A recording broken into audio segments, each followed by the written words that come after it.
Innovation, integration, industry-based learning, inspiration. This is the division of Panabo City, the forefront of eradicating illiteracy.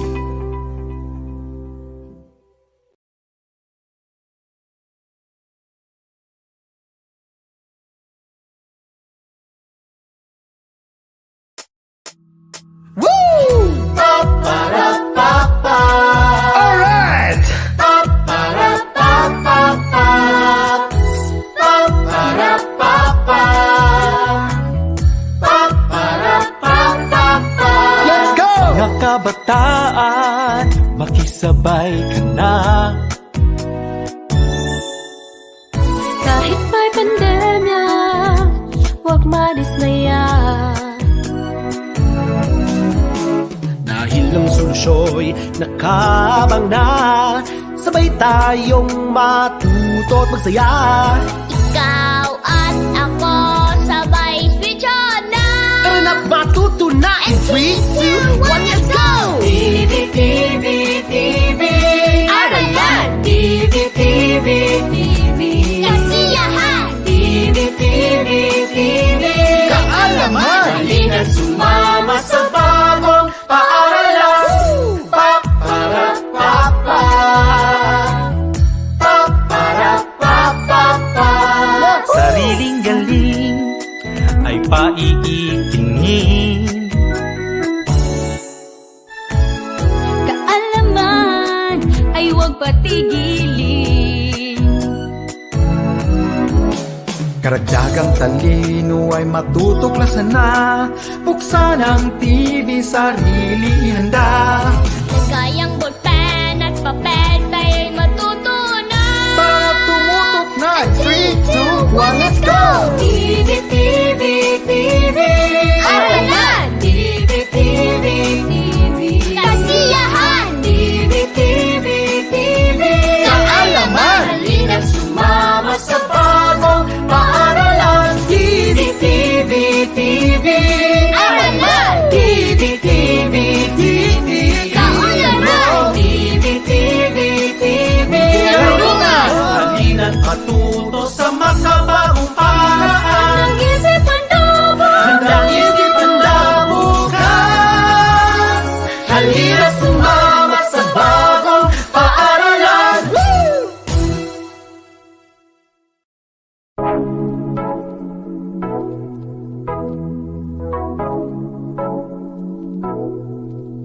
Responding to the challenge nowadays, embracing the new normal station ways. The Visayas Central Elementary School is ready to air lessons for your modules. Oh, laging handa, tutulungan ka, kaya huwag kang mag-alala. Kahit ito'y kakaiba sa nakasanayan na, tumutok na at makinig nang masanay ka pa. Sa pagsagot ng module mo, di ka nag-iisa. Responding to the challenge nowadays, embracing the new normal station ways. The Visayas Central Elementary School is ready to air lessons for your modules. Oh, na na na na na na na na hey, na na na na na na na na hey, na na na na na na na na hey. AIM Radio for a good start. You are now listening to New Visayas on Air 99.0 AIM Radio for a good start. Innovation, integration, industry-based learning, inspiration. This is the division of Panabo City, the forefront of eradicating illiteracy.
Paminog ka sumanaman migtokul to langit, woy migtumpi to tanok kasublan maroson no kunog kailingan na. Kamigbalin tutuan noy, no sob-sob to kanamin gaynawa, woy migpunan to kanamin umul tumulo na anon na, no migpogpo no sa init ampaw to ingod.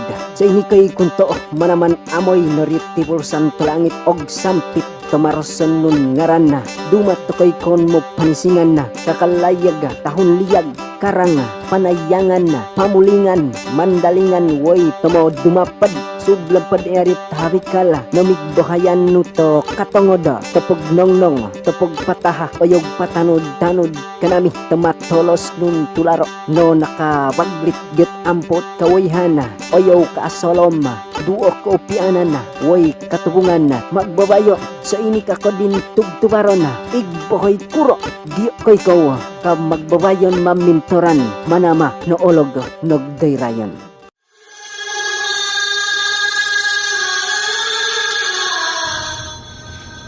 أعوذ بالله من الشيطان الرجيم بسم الله الرحمن الرحيم الحمد لله رب العالمين الرحمن الرحيم مالك يوم الدين إياك نعبد وإياك نستعين اهدنا الصراط المستقيم صراط الذين أنعمت عليهم غير المغضوب عليهم ولا الضالين آمين اللهم اجمع شمل الأمات والنصارى والمسلمين في الفلبين وسلط مجتمعنا هذا بالسلم والأمن والتقدم في وطننا هذا آمين يا رب العالمين اللهم ارفع عنا البلاء والوباء والزلازل وسيء الأسقام وما ظهر منها وما بطن خاصة كوفيد-19 المنتشرة في العالم يا رب العالمين ربنا آتنا في الدنيا حسنة وفي الآخرة حسنة وقنا عذاب النار وصل اللهم على سيدنا محمد وعلى آله وصحبه وسلم آمين يا رب العالمين. Almighty Father, Creator of heaven and earth, we adore and worship your holy name, our healer, baptizer, Savior, and coming King. We stand in awe to your every creation in land, seas, and air. We humble ourselves, asking for forgiveness for our trespasses. Purify us, cleanse us, make us worthy to call upon you. We thank you, God, for the salvation you freely gave through Jesus. Today we call unto you to bless us and be a blessing to others. Empower our leaders, our teachers, give courage to the parents and inspiration to the young ones. May we always celebrate life and love. May we always acknowledge that without you, we are nothing. This we pray in the name of the Father, the Son, and of the Holy Spirit. Amen. In the name of the Father, and of the Son, and of the Holy Spirit. Amen. Lord, make me an instrument of thy peace. Where there is hatred, let me sow charity. Where there is injury, pardon. Where there is error, the truth. Where there is doubt, the faith. Where there is despair, hope. Where there is darkness, light. And where there is sadness, joy. O Divine Master, grant that I may not so seek to be consoled as to console, to be understood as to understand, to be loved as to love. For it is in giving that we received, it is in pardoning that we are pardoned, and it is in dying to ourselves that we are born to eternal life. Amen.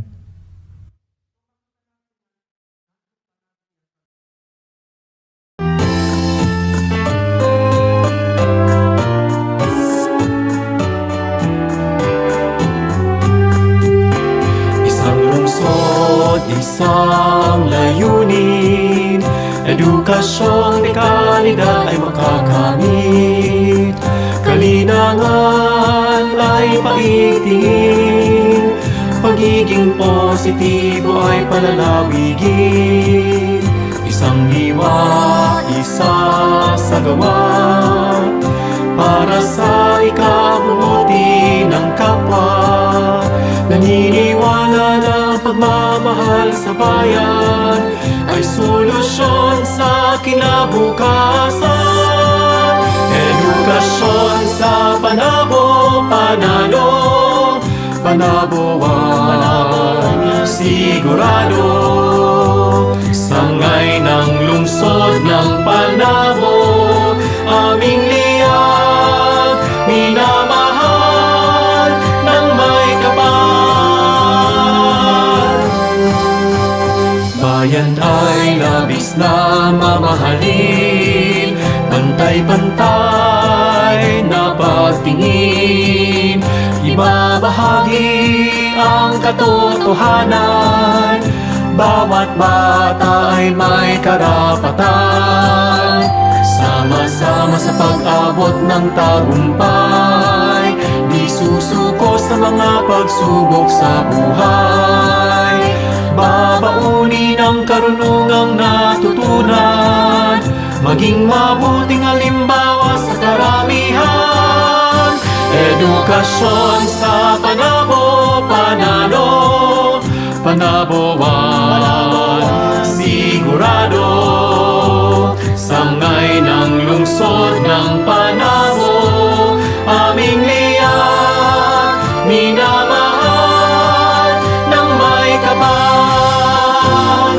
Ang aming hangarin ay itatatak sa aming puso't damdamin, maglilingkod ng buong katapatan.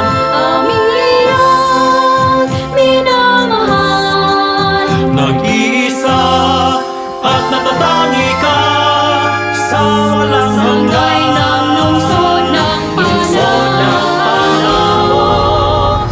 Panabo.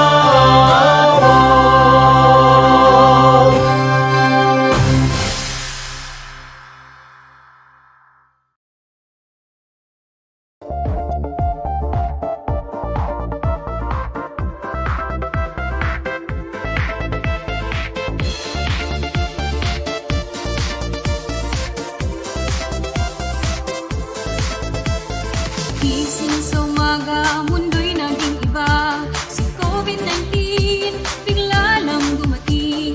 Tayo ay lockdown at home quarantine, at kailangan pang may social distancing. Nalulungkot ka ba? Di ka'y nababagot? Huwag mag-alala dahil kami ay may sagot.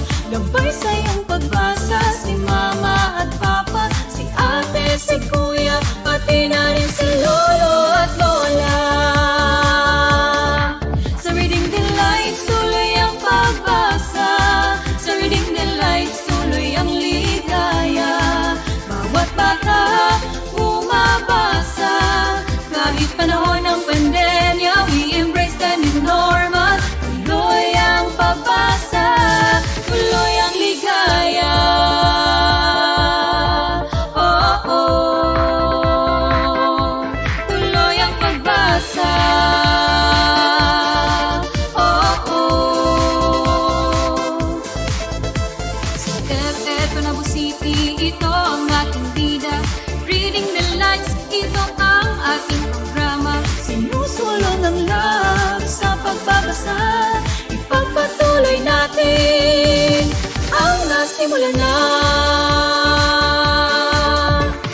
8-week curriculum ating ipinatupad. Home remedial reading ay namayagpag. Modular at radio-based learning modality.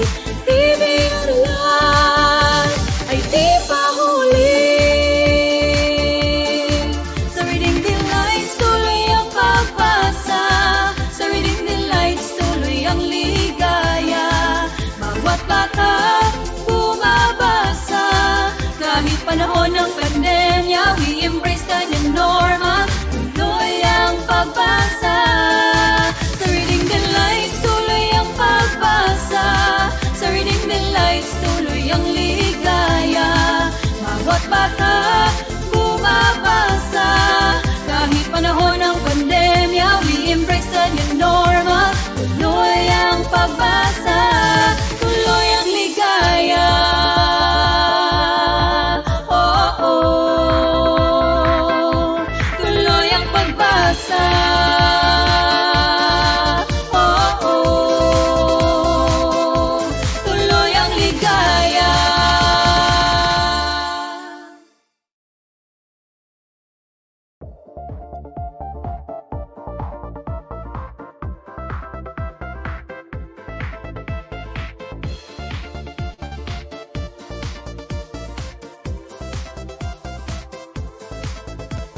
innovation, integration, industry-based learning, inspiration. This is the division of Panabo City, the forefront of eradicating illiteracy.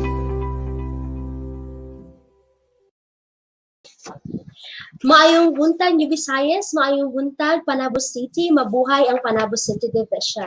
Today is Friday and it is Reading Day. Welcome po dito sa ating Unlimited Stories for Reading Delights. Ayan po, ang lahat po ay inaabangan ang segments na ito, itong programang ito, dahil ang lahat ay nakasanayan na makinig at manood dito sa ating Friday segment. Maraming salamat po sa lahat. At binabati po natin na magandang umaga ang ating mga manonood at ang ating mga tagapakinig dito lang sa New Visayas On Air 99.0 AM Radio for a Good Start. Sa lahat po nanonood sa atin dyan sa Cable Channel 1, ayan po, welcome and magandang umaga sa lahat po ng mga sumusubaybay sa atin sa ating Panabo Division Reading Delights page. Ayan po, magandang umaga sa ating lahat. Live po tayo sa ating FB page and of course, sa lahat po ng ating YouTube channel also, napapanood tayo ngayong umaga. So magandang umaga sa ating lahat. Ayan po, inaabangan po lahat ng mga learners at lahat ng mga parents and of course guardians po natin ang itong programang ito dahil hindi lang ito nagde-develop sa ating mga emotions o sa ating mga kaalaman dito sa ating mind at nade-develop din dito ang ating character through listening to the different stories na ihahatid o inihatid sa atin ng ating mga kaguruan dito sa Panabo City Division. Ayan, maraming salamat po sa lahat ng mga patuloy na sumusubaybay dito sa programang ito. Bago po tayo magsimula, mag-say good morning muna tayo sa lahat ng mga butihin nating mga opisyal ng DepEd. Ayan po, ito pinangungunahan ng ating division or ating schools division superintendent, Sir Reynante Solitario. Maraming salamat po and good morning, sir. And of course, to our ASTS, Ma'am Febigay Refamonte, and of course, to our CID Chief, Sir January Yomota, good morning, sir. And of course, to our SGOD Chief, Ma'am Eileen Anunuevo. Magandang umaga, ma'am.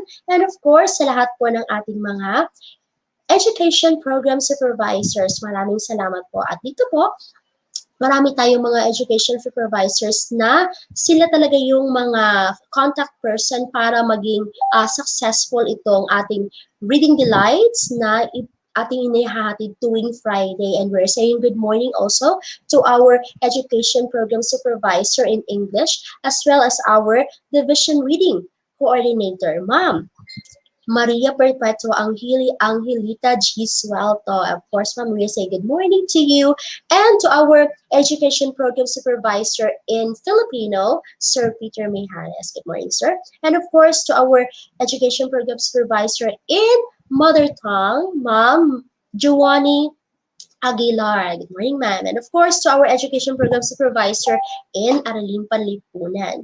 Maraming salamat po and good morning, Ma'am Marisa V. Hayoma. At sa lahat po ng ating mga public, elementary, and secondary school heads.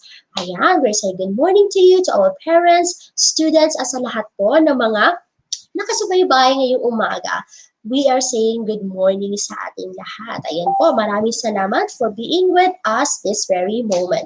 Magpapasalamat and we're saying also good morning to the people behind sa ating mga segments na ito para mapatigayon yun maayo ang ato ang kanang programa sa matag karon ug unya.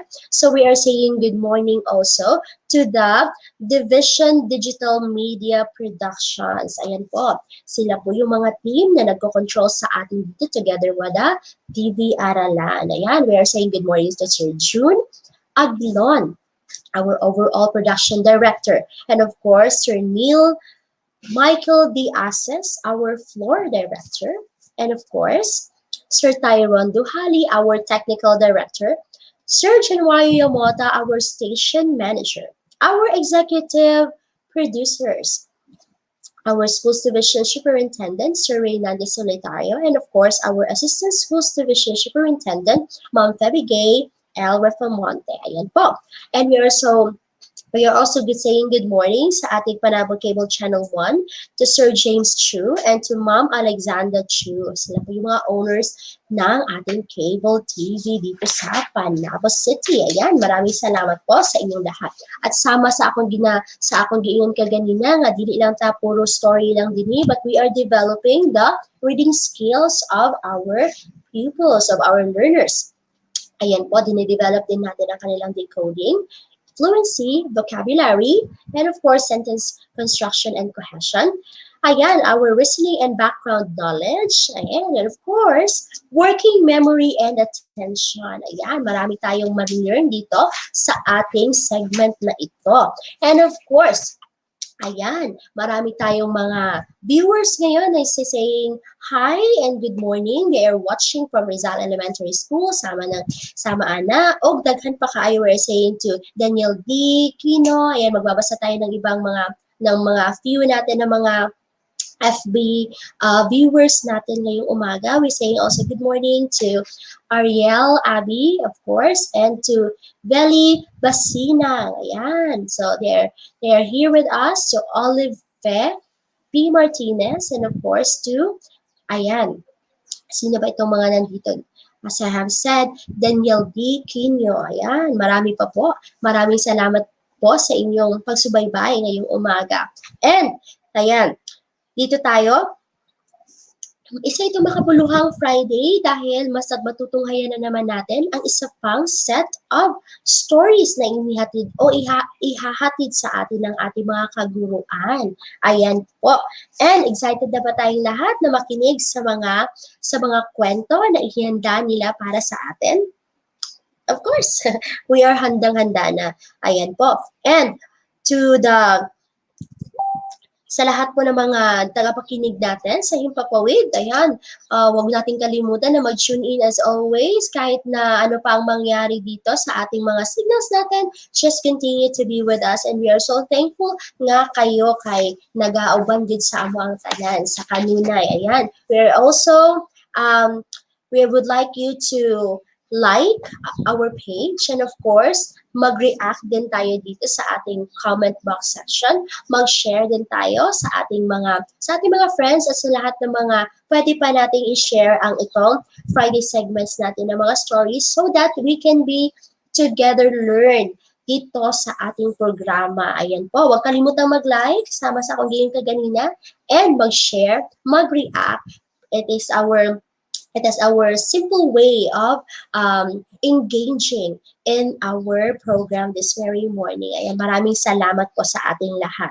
And of course, handang-handa na ang ating mga learners dito sa ating Panabo City Division at sa iba't ibang lupa-lupa ng daigdig. Kasi nakikita tayo, pwede tayong mapanood kahit sa ibang bansa because we are now live. Ayan po. So, we are encouraging everyone na sumubaybay tayo hanggang sa katapusan ng ating programang ito. Maraming salamat po. Don't forget to shout out your school and of course, to shout out your reading program dyan sa school natin. Ayan. So, marami pa tayong mga nanunood dito sa ating segment ngayong umaga. Magbabasa ako ng iba pang ating mga live viewers natin dito. We're saying also good morning to Ma'am Kyra Nunez. Sabi niya, good morning, watching from Rizal Elementary School. To Ma'am Cheriden Candido. Ayan, saying good morning to all. And of course to Ma'am Cathy Coray Gonzalez, saying good morning. And good morning to Rizalians. Stay tuned and participate. Friday is a reading day. Ayan, to Ma'am Lourdes Coray Dolarte. Ayan, marami pa po tayong mga tagapanood dito sa ating FB Live. To Ma'am Eunice Marie Villanueva Hayoma. To Ma'am Deli Veloso. Ayan, they are saying good morning and they are shouting out their school from San Vicente Elementary School and from Rizal. Ayan po. Meron din tayong galing sa Panabo Central Elementary School. Siren Christopher Bakiran. Ayan po. Grade 6 Aguinaldo. Maraming salamat po at magbabasa pa po tayo ng marami mamaya-maya sa ating mga umaabot na mga oras na to. Ayan. dito ngayong umaga. Meron tayong mga babasahin pa na mga iba't ibang announcements. Magbabasa tayo o mag-a-announce tayo mamaya ng ating mga reflection or best reflections for the specific story. Ayan, magbabasa tayo ngayon. So huwag kalimutan, everyone is pwede tayong manalo ng 50 peso load. Ayan, pag tayo ang napili bilang isang best reflection for the particular story for the day. Ayan, so lahat po tayo, marami na yung story na mapapakinggan ngayong umaga, so marami din tayong chances na mawin or makadaog karong buntaga sa atong mga nagkadaiyang mga istorya. All we need to do is to tune in, and of course, all we need to do, makinig ng mabuti, mag-participate tayo, at tayo ay magkakaroon tayo ng malaking tsansa na makaka-reflect tayo ng ating best reflection, at who knows, mapilian ta sa atong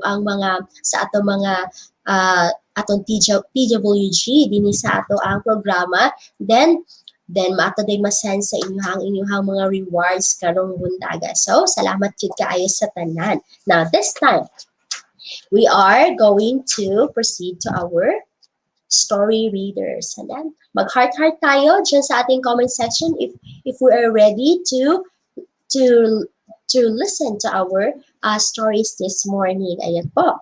Hindi na natin patatagalin. I will introduce to you our first story reader for this very morning. Ayan po.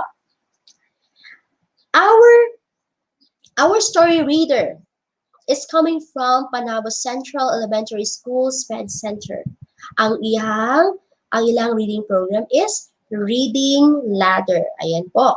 Ang kanilang principal, we're saying hi also and good morning, ma'am, good morning to Ma'am Caroline M. Arado. Ayan po, hi ma'am. And of course, ang kanyang istorya ay pinamagatang si Bong Pagong at Simon Gorilla. Ito ay isinulat ni Rose Villamor at ito ay iginuhit ni Marvin Romero. Please help me welcome our story reader from Panabo Central Elementary School, Ma'am Ana Therese A. Laranyo. Innovation, integration, industry-based learning, inspiration. This is the division of Panabo City, the forefront of eradicating illiteracy.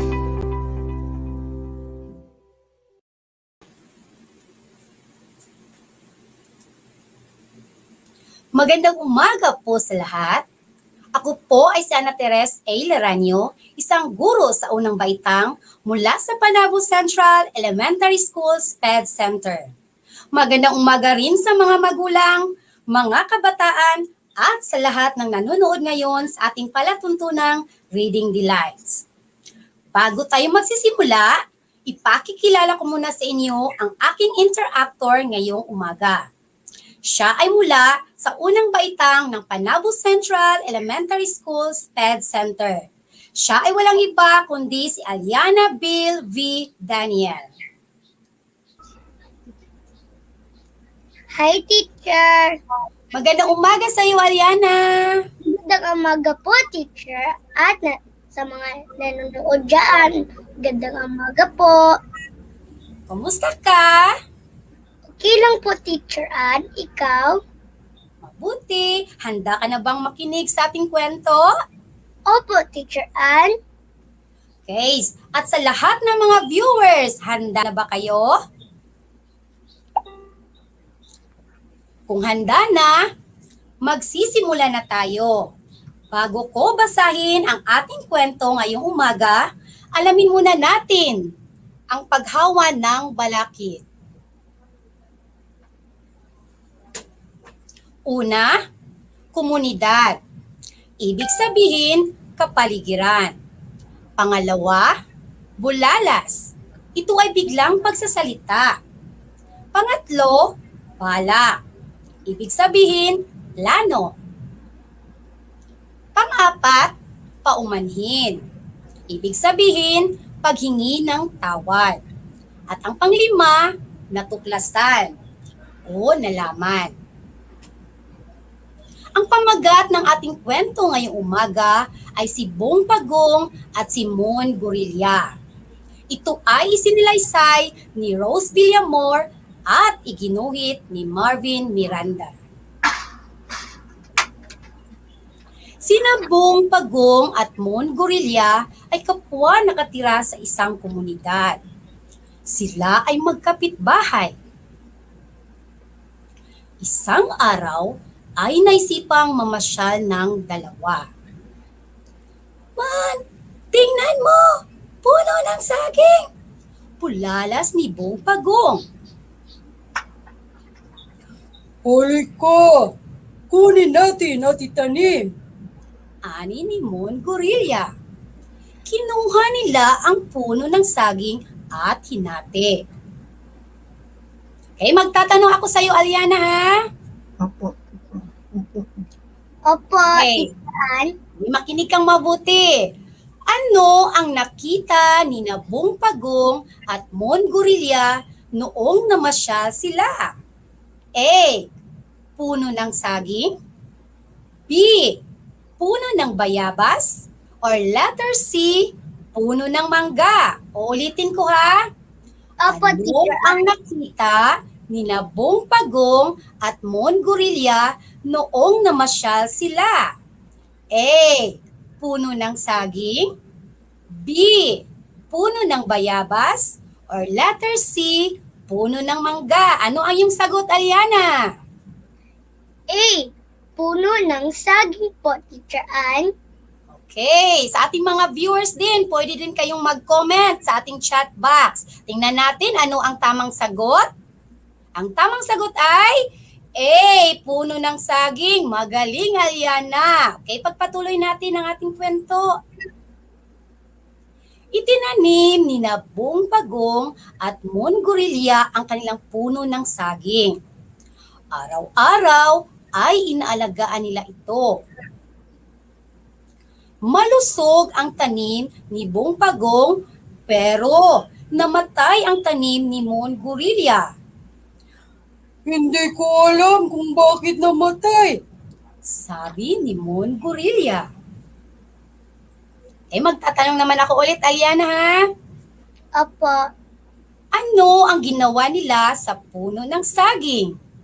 A. Itinapon. B. Itinago. Or letter C. Itinanim. Ulitin ko, ha? Ano ang ginawa nila sa puno ng saging? A. Itinapon. B. Itinago. Or letter C. Itinanim. Ano ang iyong sagot, Aliana? Letter C. Itinanim po, Teacher Ann. Okay, tingnan natin kung letter C ba. Ang tamang sagot ay very good. Letter C, itinanim. Nainggit si Mon Gorilla kay Bong Pagong nang maging dilaw ang ilang piling ng saging. Umakyat siya at kinuha ang mga hinog na bunga. Napansin ni Bong Pagong na nabawasan ang piling ng tanim na saging. Nagtaka siya. Okay, magtatanong naman ako ulit. Sino ang umakyat sa punong itinanim ni Bong Pagong upang kumuha ng bunga? A. Muning pusa. B. Mon Gorilla. Or letter C. Maki ahas. Ulitin ko. Sino ang umakyat sa punong itinanim ni Bong Pagong upang kumuha ng bunga? A. Muning pusa. B. Mon Gorilla. Or letter C. Maki ahas. Ano ang iyong sagot, Aliana? B. Mon Gorilla po, Teacher Ann. Okay, tingnan natin, B, kung si Mon Gorilla ba. Ang tamang sagot ay very good. Nakikinig talagang mabuti si Aliana. Mon Gorilla. Sige, pagpatuloy natin. Natuklasan ni Bong Pagong na si Gorilla ang kumukuha ng kanyang saging. Nagalit siya. Pababa na si Gorilla, dala ang piling ng saging. Hindi niya napansin na nilagyan ni Pagong ng tinik ang puno. Tanong naman. Ano ang ginawa ni Pagong nang natuklasan niyang si Gorilla ang kumukuha ng kanyang saging? A. Nilagyan ng tinik. B. Pinutol ang puno ng saging. Or letter C. Sinunog ang puno.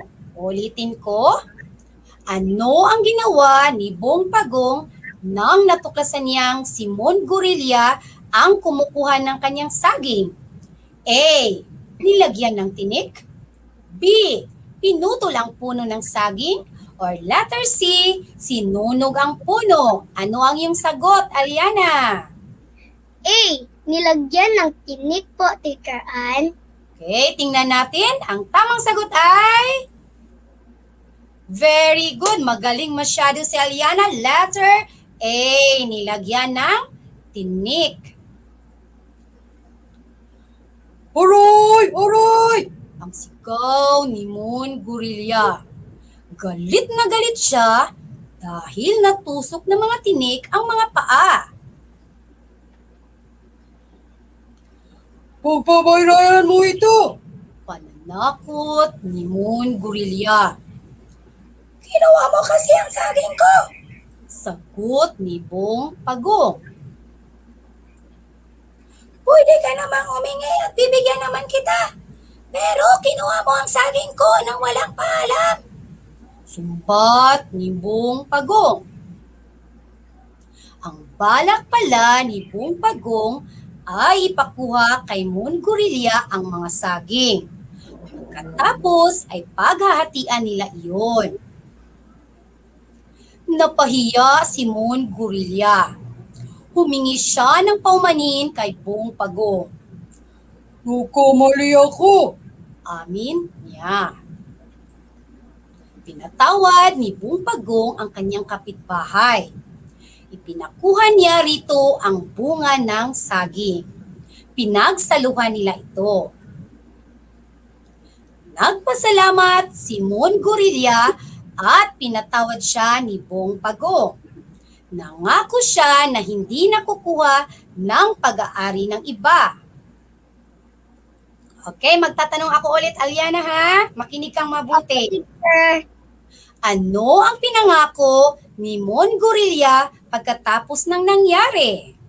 A. Uulitin pa niya ang kanyang ginawa? B. Hindi kakausapin si Pagong? Or letter C. Hindi na siya kukuha ng pag-aari ng iba? Uulitin ko. Ano ang pinangako ni Gorilla pagkatapos ng nangyari? A. Uulitin pa niya ang kanyang ginawa? B. Hindi kakausapin si Pagong? Or letter C. Hindi na siya kukuha ng pag-aari ng iba? Ano ang iyong kasagutan, Aliana? Letter C. Hindi na siya kukuha ng pag-aari ng iba. Okay, tingnan natin. Ang tamang sagot ay...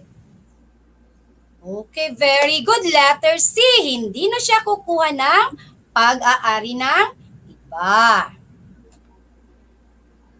Okay, mga katanungan sa pagkatuto. Okay, magtatanong naman ako ulit, Aliana, ha? Unang katanungan. Sino-sino ang mga tauhan sa kwento? A.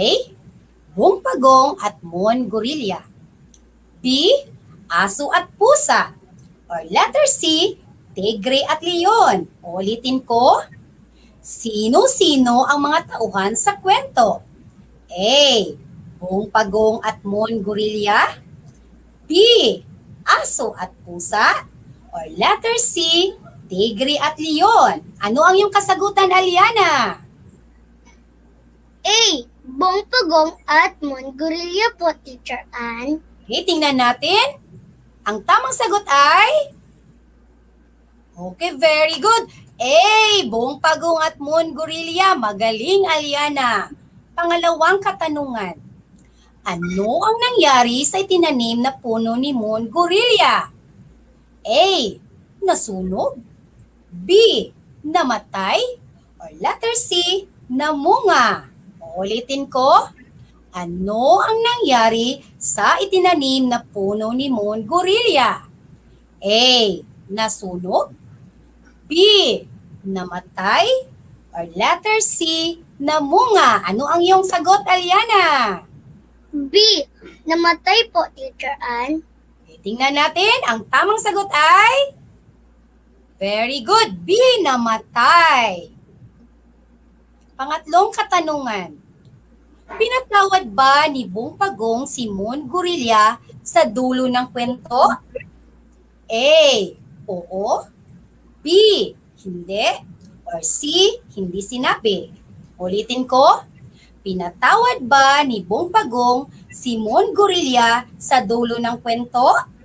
A. Oo. B. Hindi. Or C. Hindi sinabi. Ano yung sagot? A. Oo po, Teacher Ann. Tingnan natin. Ang tamang sagot ay letter A. Oo. Magaling, Aliana. Okay.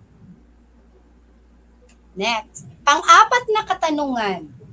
Kung ikaw si Mongorilya, gagawin mo rin ba sa iyong kaibigan ito? Bakit? A. Oo, dahil gusto ko. B. Hindi, dahil ito ay hindi tamang gawain. Or letter C. Wala lang. Ulitin ko. Kung ikaw si Mongorilya, gagawin mo rin ba sa iyong kaibigan ito? Bakit? A. Oo, dahil gusto ko. B. Hindi, dahil ito ay hindi tamang gawain. Or letter C. Wala lang. Ano ay yung sagot, Aliana? B. Hindi, dahil ito ay hindi tamang gawain. Okay, tingnan natin. Ang tamang sagot ay B. Hindi, dahil ito ay hindi tamang gawain. Very good, Aliana. Okay, ang aral ng ating kwento ngayon ay, basahin mo nga, Aliana. Mas mabuti ang maghingi kaysa kumuha ng isang bagay na walang paalam mula sa may-ari. Okay, so ang aral ng ating kwento ngayong umaga ay, mas mabuti ang manghingi kaysa kumuha ng isang bagay na walang paalam mula sa may-ari. So tama, dapat hindi tayo kumukuha kapag hindi sa atin. Tama ba, Aliana? Opo, Teacher. Okay, nagustuhan mo ba ang ating kwento ngayong umaga? Opo, Teacher. Okay, sa ating mga viewers, nagustuhan ninyo ba? Okay, so bago tayo magtapos, nais ko pong pasalamatan, unang-una ang ating mahal na Panginoon sa kanyang ibinigay na lakas at kaalaman sa araw na ito. Nagpapasalamat din po ako sa ating EPS sa Filipino na si Ginoong Peter I. Mijares na nabigyan po ako ng pagkakataon na maging isang bahagi sa programang ito at naging mambabasa sa ating mga kabataan ngayong umaga. Salamat din sa aming active at very supportive na punong guro na si Binibining Caroline M. Arado, sa aming District Filipino Coordinator na si Ginang Elizabeth S. Migano, sa aming District Reading Coordinator na si Ginang Domalin R. Quinio, sa mga gabay at tulong na kanyang ibinahagi. Maraming salamat din sa mga magulang ni Aliana Bill V. Daniel na pinahintulutan nila ako na maging interactor ko siya ngayong umagang ito. At sa lahat kapwa guro ko sa Panabo Central Elementary School SPED Center, maraming salamat po. To God be the glory. Hanggang sa muli, paalam! Innovation, integration, industry-based learning, inspiration. This is the Division of Panabo City, the forefront of eradicating illiteracy.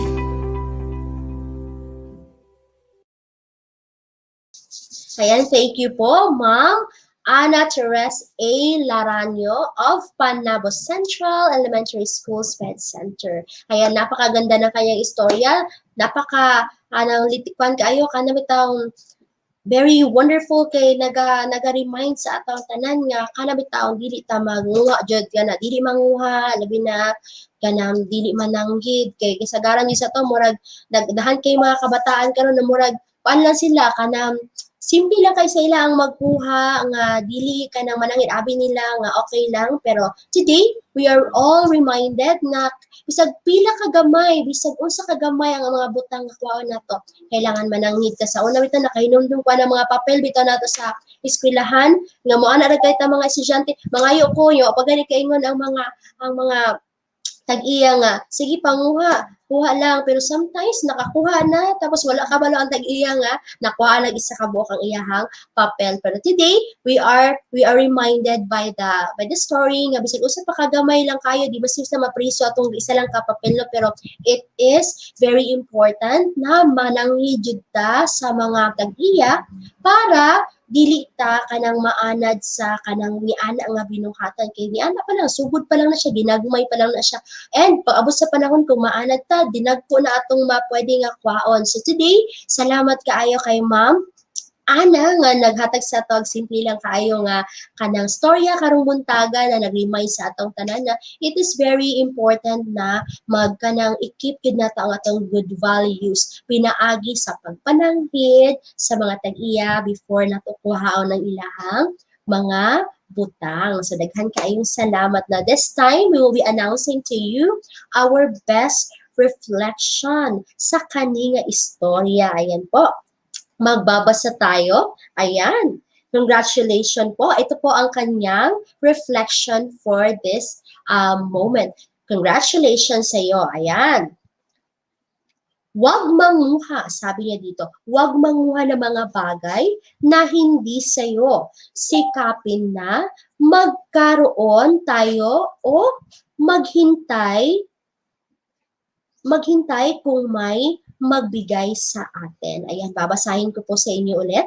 Huwag kumuha ng mga bagay na hindi sa'yo. Sikapin na magkakaroon tayo o maghintay kung may magbigay sa atin. Ayan, maraming salamat po.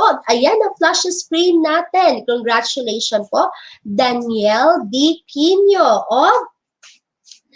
of Panabo Central Elementary School SPED Center. Ayan, virtual clap for our best reflection ngayong umaga. Congratulations sa iyo, Daniel D.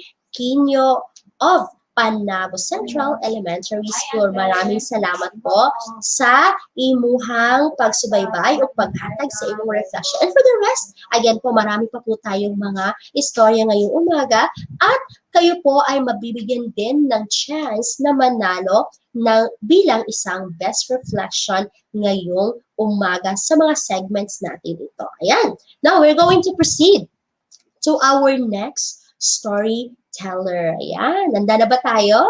Say, up lang tayo dyan. Mag-like lang tayo and mag-hearts tayo. Ayan. So this time, our storyteller or our next storyteller is coming from Rizal Elementary School. And their principal is Ma'am Ramelin F. Antalan. And their reading program is Rizal. It means Reading Ingenuity Zealous to Achieve Learning. Ang title po ng kanyang story is The Milkmaid and Her Job. It is written by retold by Boots S.A. Pastor from ASO Febble, and it is illustrated by Unknown. And please help me welcome our story reader, Sir Edgardo D. Pamugas III.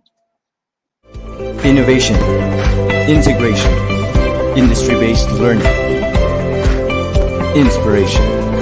This is the division of Panabo City, the forefront of eradicating illiteracy. Hello, good morning kids! This time, we will be enjoying a story in English. Our story for this morning is entitled The Milkmaid and Her Jug. This is adapted from the fable of Aesop and retold by Boots S.A. Pastor. I am Edgardo D. Pamugas III, your storyteller for this morning. I am a teacher from Rizal Elementary School, and together with us this morning is our interactor, James Gabriel A. Peñarroyo, who is also a student from Rizal Elementary School. And also with us is June Christian, a first grade learner also from Rizal Elementary School. Hello, James. Hello, JC. Good morning, sir. Yes, good morning to you too. So these Good are my morning, friends who will teacher. be, Good morning, everyone. Good morning to all the viewers out there. I know this. yes, very good. So they will be, or I will be telling the story with my friends James and JC. And as we ask questions, I want you viewers to interact with us by telling us your answers through the comment section. We will be reading your answers as we go through our story. Are you all ready? Wow, JC is very Yes, excited as sir. well as James. But before we proceed to our story, let us have first our 5 vocabulary words for this morning. Our first vocabulary word that we will be meeting later in the story is milkmaid. Again, milkmaid. A milkmaid is a woman who milks cows or is employed in a dairy. Our second vocabulary word is jug. A jug is a small pitcher. The third one is leftover. Leftover means something that remains unused or unconsumed. For example, food that is not eaten. We call that leftover. And James, can you read the fourth and fifth vocabulary words? Rejoice, to be glad. Seep, to flow or pass slowly through small openings. All right. Thank you, James. So these 5 words, we will be meeting them later in the story. Again, the title of our story for this morning is The Milkmaid and Her Jug. This is adapted from the Fable of Aesop and retold by Boots S.A. Pastor. Let us dive right into our story. There was once a young woman who lived with her father in the farm. They had a milking cow for a pet. One day, the father thought of selling in town some of their harvest of milk from their pet cow. He decided to send his daughter to town the next day. Now, I want to ask all of you a question. What is the milkmaid going to sell in town the next day? Put down your answers in the comment section. We will be waiting for your answers. What is the milkmaid going to sell in town the next day? May I know your answers, anyone? Okay, how about JC? Can we ask JC? What do you think will be sold by the milkmaid in town the next day? What will she be selling? JC? She she was going to sell she was going to sell the milk. Okay, so JC says that the milkmaid is going to sell milk in town the next day. And so does Lana, Ariel, Melanie, Charles, and Alisa. And we also have Leia May, Judith, and Olive. They all say that the milkmaid is going to sell milk in town the next day. So indeed, the answer for this is she's going to sell milk. Very good. That means that you indeed listened carefully to our story. Now let us proceed. So the next morning, the young woman set off, carrying the jug of milk balanced on her head. We have already gone through a part of the story. Now, to test if you indeed listened to the story, let us answer this question. Who are the characters we met from the story? Okay, Daisy says that we have already met. I think she means the milkmaid and her pet cow. Yes. How about the others? What are your answers? Who are the characters that we have met from the story so far? How about JC? What's your answer for this question? Who are the characters that we have already met? The milkmaid and her father. Wow, Yeah. very good. The milkmaid and her father. Melanie says the milkmaid, her father, and their pet cow. And also Ariel says the milkmaid. So the characters that we have met so far are the milkmaid and her father. Very good. On the road, the young woman thought to herself, I'll buy 100 eggs from the sale of this milk. Then I'll have the eggs hatched and have 100 chickens. I'll sell the grown chickens, and with the money, I'm going to buy a piglet. Now, checkpoint. What was the milkmaid thinking on her way to town? What was on her mind while she was walking down the road? James, what do you She think? was she was thinking about what she will do with the money she will earn from selling milk. Very good. She was thinking about what she will do with the money she will earn from selling milk. The young woman continued walking and talking to herself.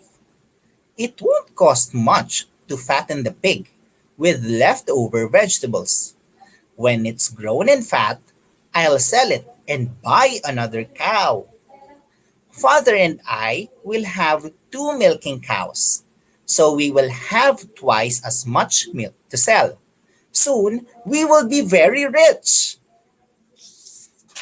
So, what did the milkmaid want to be?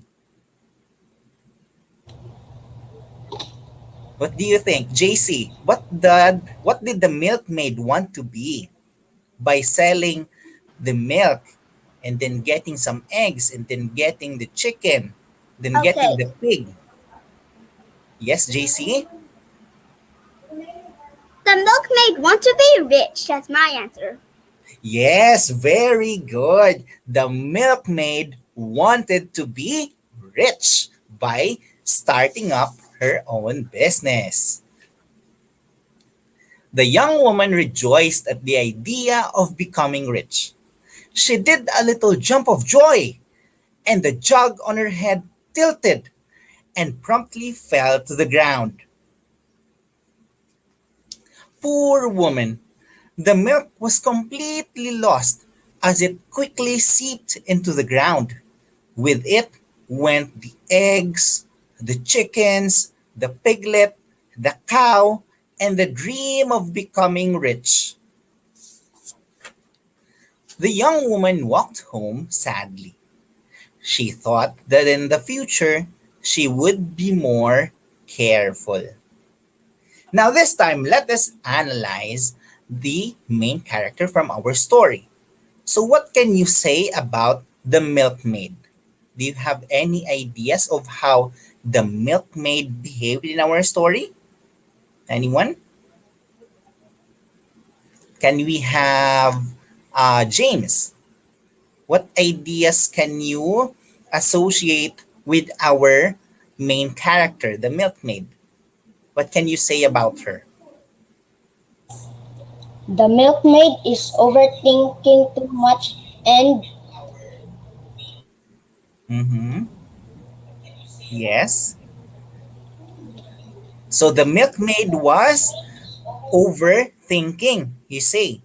So this means that the milkmaid was careless, right? She was out of her mind, or we can say that she was not minding the fact that she was carrying a jug of milk on her head. Now, that is the end of our story. So, did you learn something from our story? How about JC? Did you get a lesson from our story about the milkmaid and her jug? Be mindful of what? Be mindful of what you are doing. Yes, we need to be mindful of what we are doing. And James, how about you, James? Have you learned something from our story?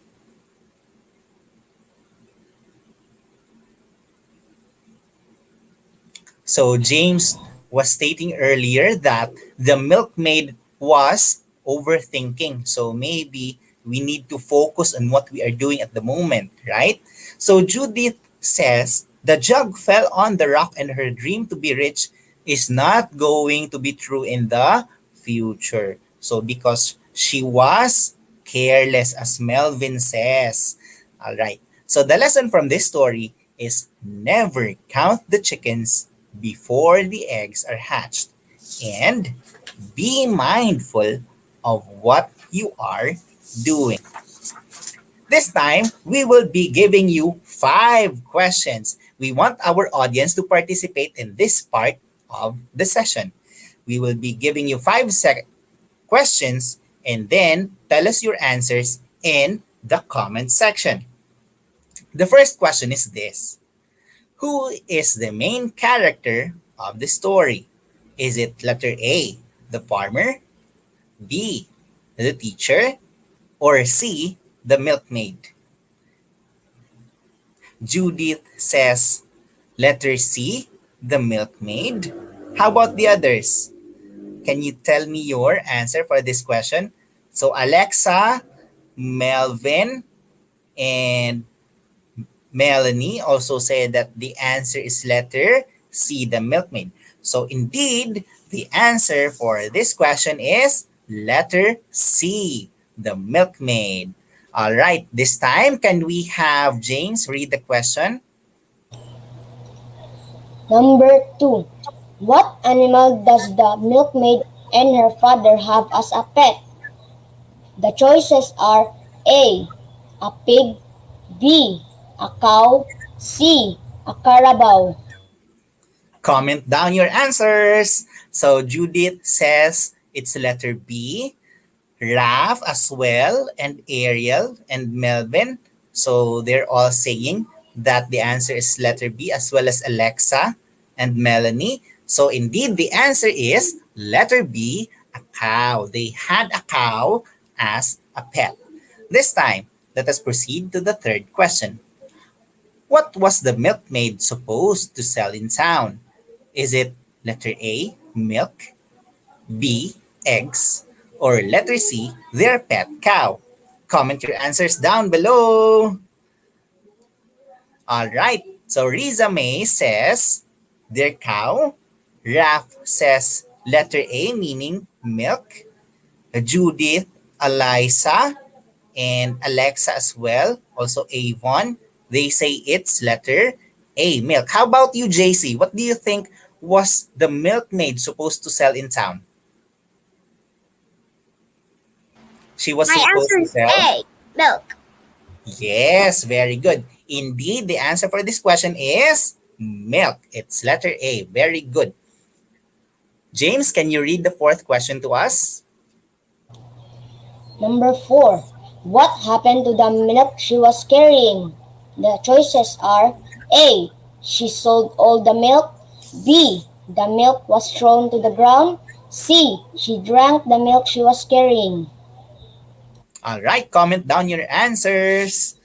And Judith says it's letter B, as well as Melvin, Raf, and who else? Lana. We also have Melanie. How about you, JC? What do you think happened to the milk she was carrying? My answer is B. The milk was thrown to the ground because Yes, very good. The answer for this question is letter B. the milk was thrown to the ground. And the last question is, what was the milkmaid's emotion when she walked home? Was she letter A, happy, B, excited, or letter C, sad? Comment your answers down below. We will be waiting for your answers. All right. So in here, in the comment section, we have Raf, Marilyn, Melvin. So they're saying it's letter C. Also Avon and Judith. Who else do we have here? So we have also Melanie and Ruel. Okay. So the answer for this one, how about you, JC? What's the answer for this question? What was her emotion? Was she happy? Sad. Oh. Yes, she was sad. So the answer is letter C. So that's the end of our story entitled The Milkmaid and Her Jug. So thank you for listening. And this time I will also like to greet my grade 4 strawberry family. I hope you are enjoying your vacation. And JC, would you like to greet anybody? Go ahead, JC. You may greet anyone you like. Hello. Yes, Hello. it's a hello from JC. Okay. Go on, JC. You may Hello, greet your everyone. classmates. Hello, everyone. Hello. Okay. So this time, how about you, James? Would you like to greet anyone?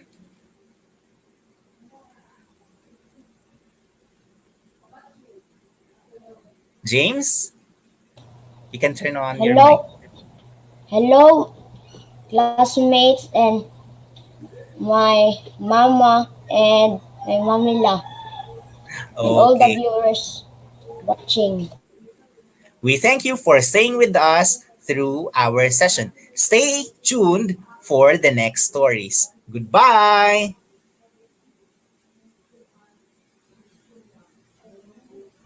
Innovation, integration, industry-based learning, inspiration. This is the division of Panabo City, the forefront of eradicating illiteracy.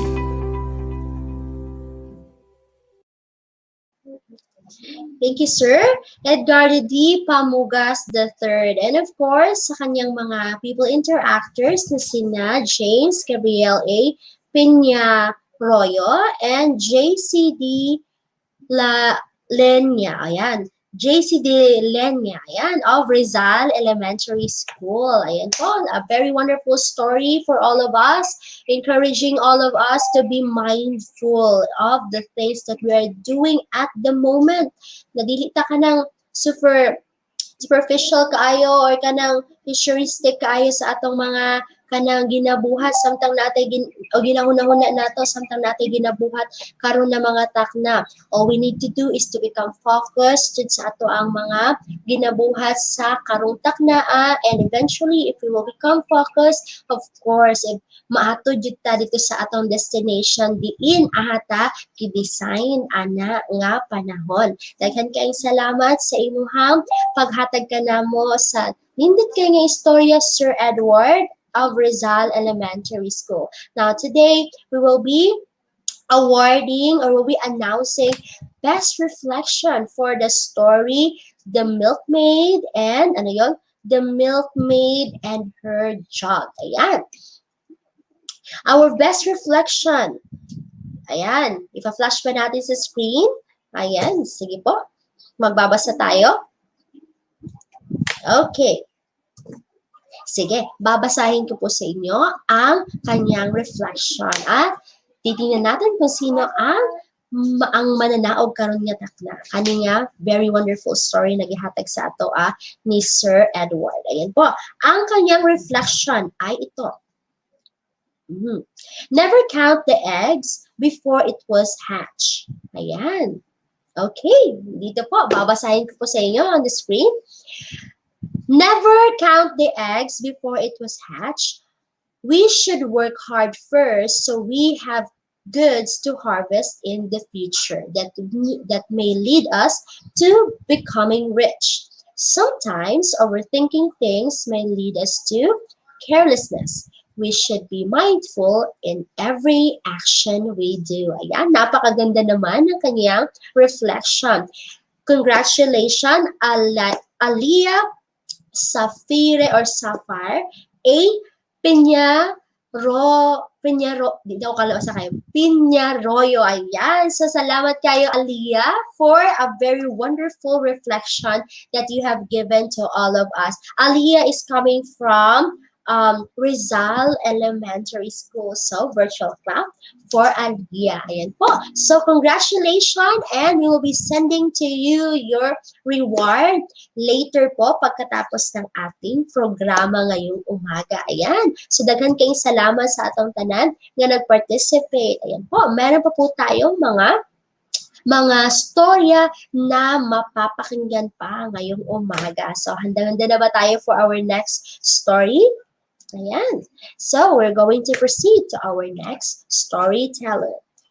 Please help me welcome. Ayan po. She is coming from Rizal Elementary School, and their school principal is Ma'am Ramelin F. Antalan, and the reading program is Rizal. It means reading ingenuity, zealous to achieve learning. Ang kanyang storya ay pinamagatang, the title of it is Jupiter, Neptune, Minerva, and Momos. Ayan. Adopted from the fable of Aesop. It is retold by Boots S.A. Pastor and illustrated by Lampara Books Volume 14. Please help me welcome our story reader, Ma'am Katrina C. Gonzalez. Innovation, integration, industry-based learning, inspiration. This is the division of Panabo City, the forefront of eradicating illiteracy.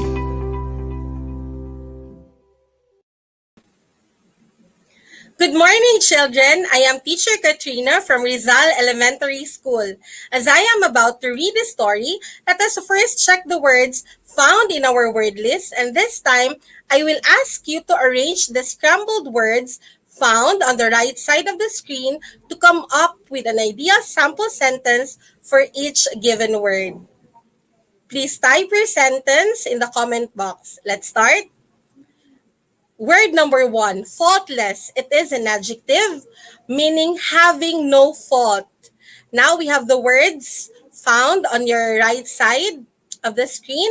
We have faultless, gave, Carla, performance, period, and Okay, I want you to please create your own sentence using the words, or you may also make or construct your own sentence with the faultless word. Okay, do we have answers from our viewers? Okay, while waiting for our viewers to give their answers, let us now try to check our answer for this one. We have the sample sentence. Carla gave a faultless performance. Okay, once again, our word number 1 is faultless. It is an adjective meaning having no fault. Okay, let's move on to number 2. Banished. It is a verb meaning to bring out or remove from a home or a place. We have the sample sentence here. We have from Gemma Bocaril Bermudez. Carla gave a faultless performance. That is for sentence number 1. Do we still have another answers from our viewers? Thank you, Ma'am Gemma. Okay. I think we should move on to our number 2 word. Again, number 2, we have banished or verb. It means to drive out or remove from a home or place. We have from Lana Velasco. Okay, we have from Lana Velasco. He was banished for life. Okay, thank you, Lana. Let's have number 3. We also have from Mary Grace Gascon. He was banished for life. Number 3, wisdom. It is a noun, meaning ability to discern inner qualities and relationships. Insight. We have the given words to offer these stories of plenty wisdom readers and period. Do we have sample sentence? To offer, we have from Ariel to offer. Okay, we have here, these stories offer plenty of wisdom to readers. Okay, thank you so much, everyone. Let's move on to number 4. We have merit. It is a noun, meaning a praiseworthy quality or virtue. We have the sample words, merit, period, Minerva's, creation, greatest, had, and the. Okay, let's have now the sample sentence. We have Minerva's creation had the greatest merit. Okay, again for number 4, merit, we have noun, meaning a praiseworthy quality or virtue. Let's have now our last word, escape. It is a verb, meaning to get away.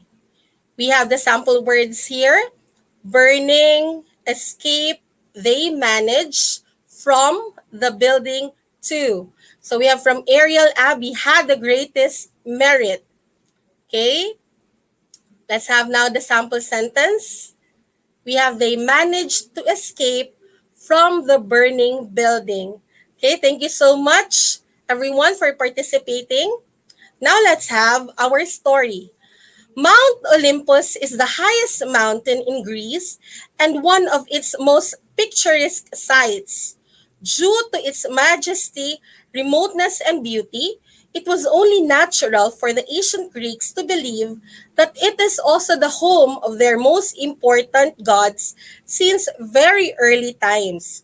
It was significant in Greek mythology as a zone of great power, the meeting place of heaven and earth. This morning, let us get to know some of the important characters with powers greater than human beings. Adapted from the fable of Aesop, retold by Boots S. A. Pastor, illustration, Lampara Books, Volume 14, Jupiter, Neptune, Minerva, and Momus. Mount Olympus was the home of the gods. One day, Jupiter, Neptune, and Minerva decided to meet. Jupiter was the god of all the gods. Neptune was the god of the sea. Minerva was the goddess of wisdom. Jupiter, Neptune, and Minerva met to decide who among them could create the most faultless thing on earth. Momus was appointed as the judge. Jupiter created a man. Neptune created a bull. And Minerva created a house. Momus was then called to choose which of the creations had the greatest merit. Momus said of Jupiter's creation, "The man is not a great creation, because there is no window in his breast. How can his inward thoughts and feelings be seen?" Momus said of Neptune's creation, "The bull is also not a great creation, because its horns are above its eyes. How could it see when it butts with the horns?" Of Minerva's creation, Momus said, "The house is also not a great creation, because it does not have wheels. How can its occupants escape from bad neighbors?" But to Jupiter, Momus had not been wise in his judgment. Being the god of all the gods, he gave the last word. "Anyone who finds faults in the works of others will never find contentment in anything at all. He should not criticize the work of creation of another until after he has done or created something worthwhile. Jupiter decided that Momus was not fit to live with the gods, so he banished Momus from Mount Olympus. Now, we have two morals of the story. We should be avoiding or avoid being a fault finder, and anyone who finds faults in the works of others will never find contentment in anything. Okay, now let us move on to our questions. How well did you read and listen? Our story is very short, but we also have guide questions for us to know if you really listened and if you really read the story very well. Now let us try to check our question number 1. Why did Jupiter, Neptune, and Minerva decide to meet? A.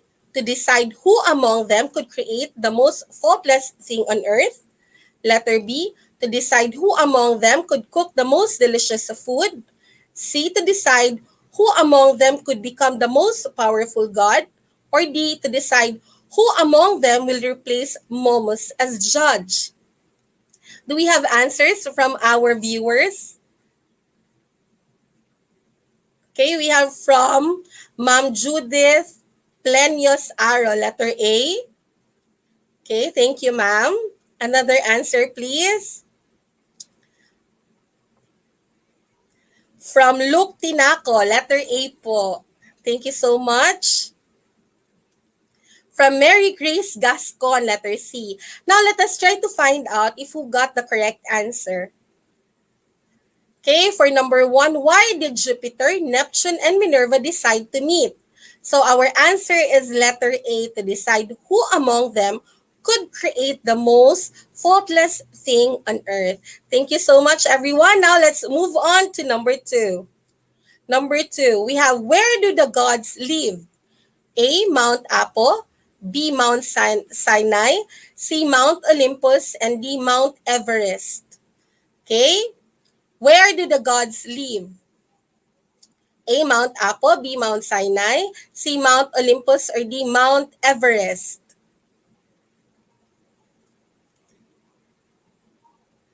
Okay, do we have answers from our viewers? Okay, we have from Ma'am Avon Tagal Villanueva. Letter C po. Thank you. We have from Alisa Kate Romero Bigonia. Letter C. Then we also from Daisy Ann Mental Soda. Letter C. Okay, now let us try to find out if they got the correct answer. All of them answered letter C. Okay, very good. Number 2, where do the gods live? Our answer is letter C, Mount Olympus. Thank you so much. Let's move on to number 3. What did Jupiter do to Momus after giving his judgment to the creations? A. Jupiter turned Momus into a bull. B. Jupiter banished Momus from Mount Olympus. C. Jupiter made Momus the god of wisdom. Or D. Jupiter rewarded Momus the house Minerva created. Again, question number 3. What did Jupiter do to Momus after giving his judgment to the creations? A. Jupiter turned Momus into a bull. B. Jupiter banished Momus from Mount Olympus. C. Jupiter made Momus the god of wisdom. Or D. Jupiter rewarded Momus the house Minerva created. Okay, do we have answers from our viewers?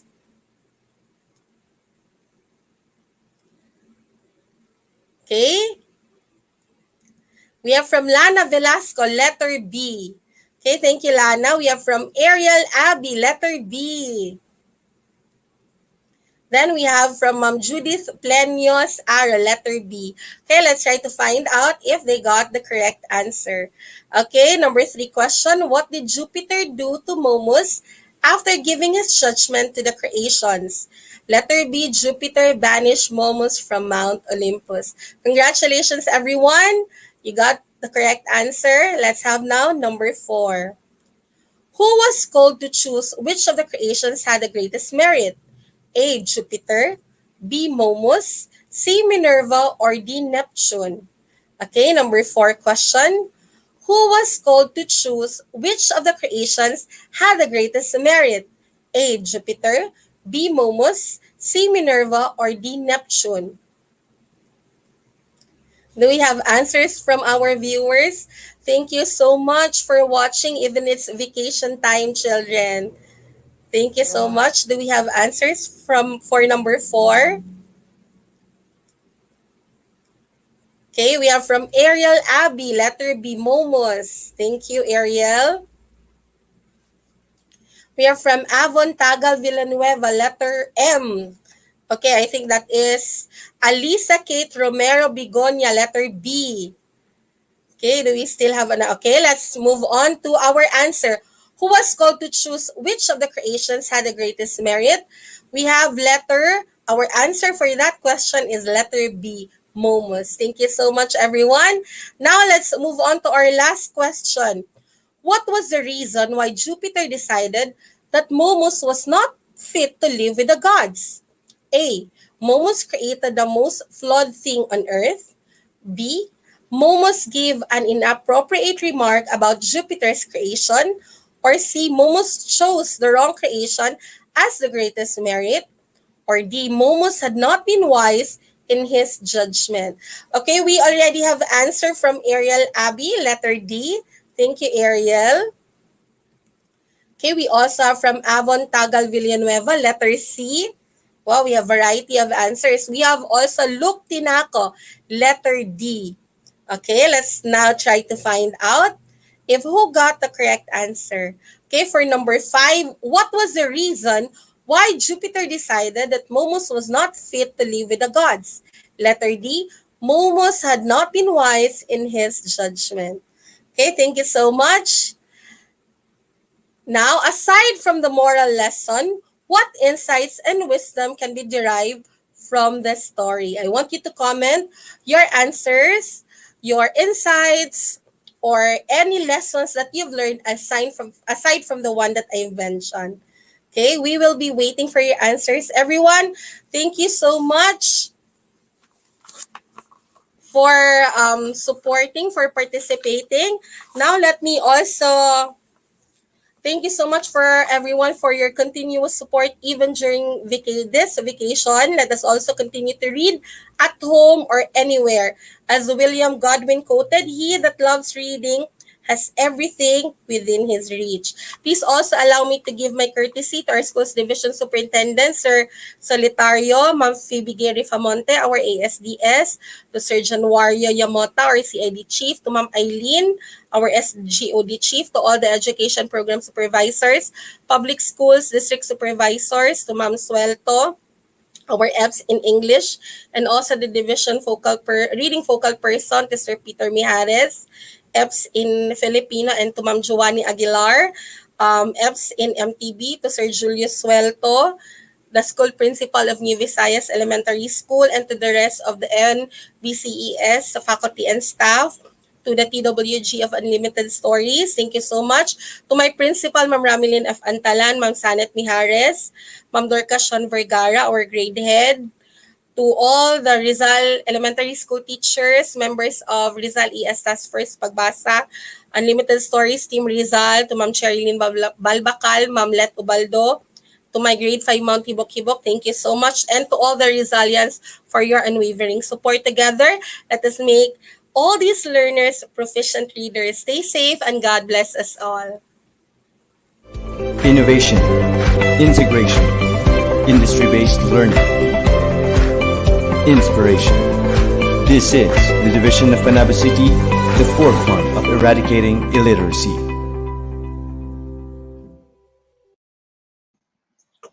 Thank you, Ma'am Katrina C. Gonzalez of Rizal Elementary School. Ayan, a very wonderful story given to us by Ma'am Katrina. Ayan po.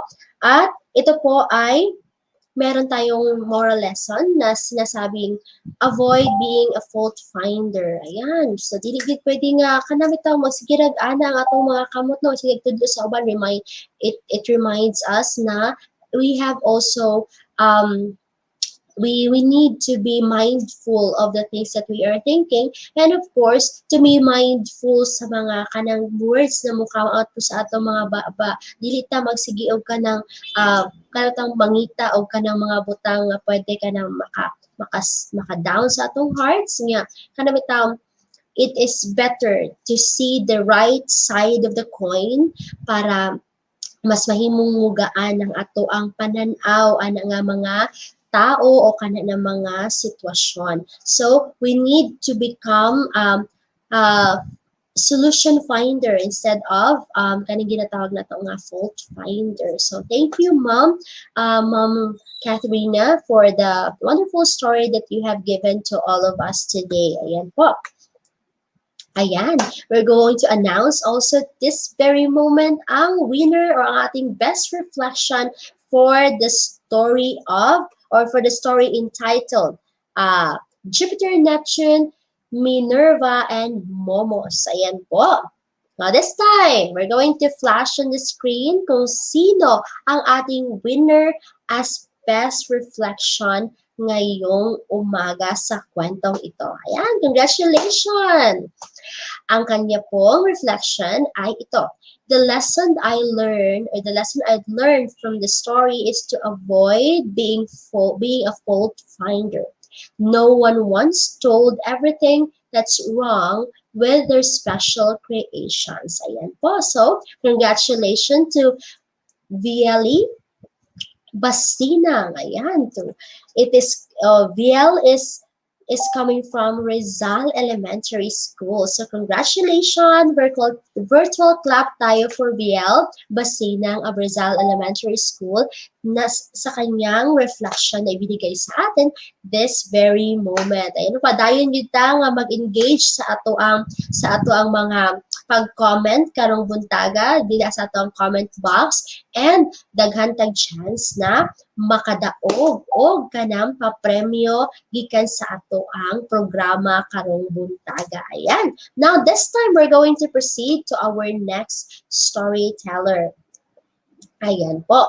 Our next storyteller is coming from San Vicente National High School. Ayan po. And their school head is Ma'am Arlene A. Humamoy. And their reading program is Reader's Rise. And the title of her story is The Thief Who Became a Disciple. And it is from Zen Parables and translated by Paul Reps, animated by Hara Saimel. Now, please help me welcome our story reader this very moment, Ma'am LCO Inigo. Innovation, integration, industry-based learning, inspiration. This is the division of Panabo City, the forefront of eradicating illiteracy. Hello, good morning. Good morning, everyone. Thanks God it's Friday, and we are still here for this Friday habit, our unlimited stories for reading delights. How are you, dear pupils? How are you, dear students? Are you enjoying your vacation? Okay, of course, we know that you cannot go out. You should stay at home. But then, you can find ways to enjoy, like doing crafts, like doing arts, and helping your parents, of course, in your respective homes. Okay, so this morning, we'll have another story. Okay, so our story this morning is entitled The Thief Who Became a Disciple. Okay, so do you know, have you heard of the word thief? Okay, the one who robs things. Okay, and then have you heard of a disciple? How about the 12 disciples of Jesus? Do you know them?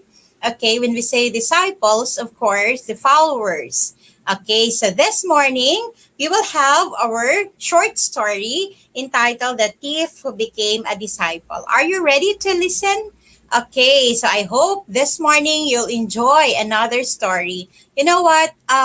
While we are having our story, it is said that literature is a vehicle for our emotions. Emotions, because through literature, we can express our emotions, okay? And with literature as well, we can travel around the world. Okay, as if we can travel around the world, because through reading the stories from different parts of the world, we will know the culture of people from all walks of life.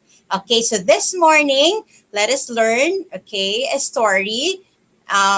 This is the thief who became a disciple. Then we will learn something from the culture of the people from other parts of the world. Are you ready? And this story is coming from Zen Parables. Okay, so this time, before we will proceed with our story, let's have first spelling. Okay, are you good in spelling?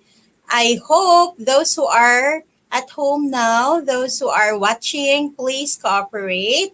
Join with us. Type in the words that I will be giving the meaning this morning. Shall we start? Okay, again, do not forget to type in. I'll recognize the first one who can type the word correctly, to spell the word correctly. Okay, the first word.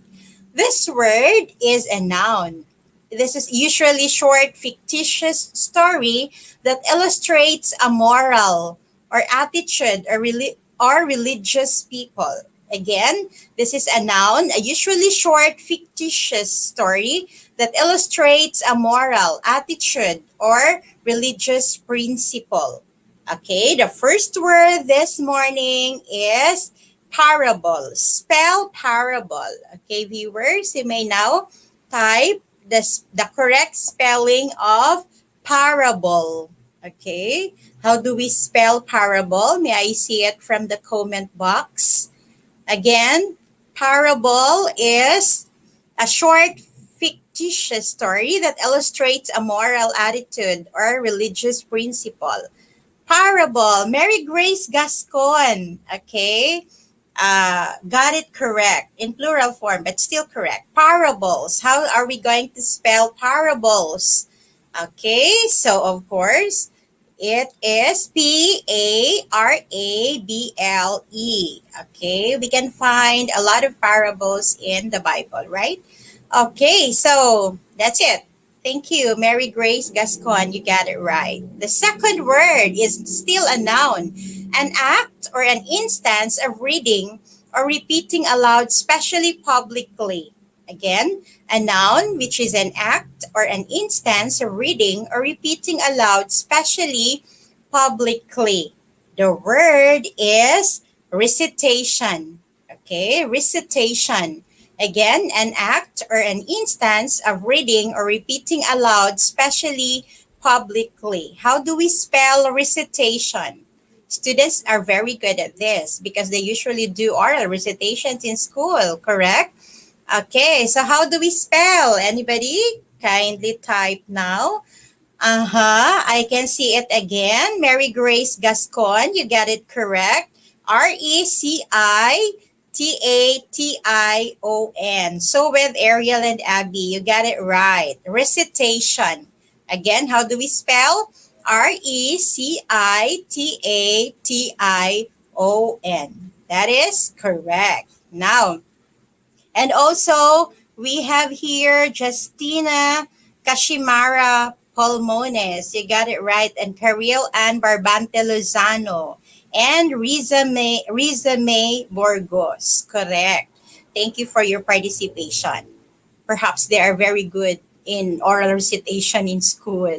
Okay, now shall we proceed to the third word? This is a noun. It means someone who enters without permission or by force.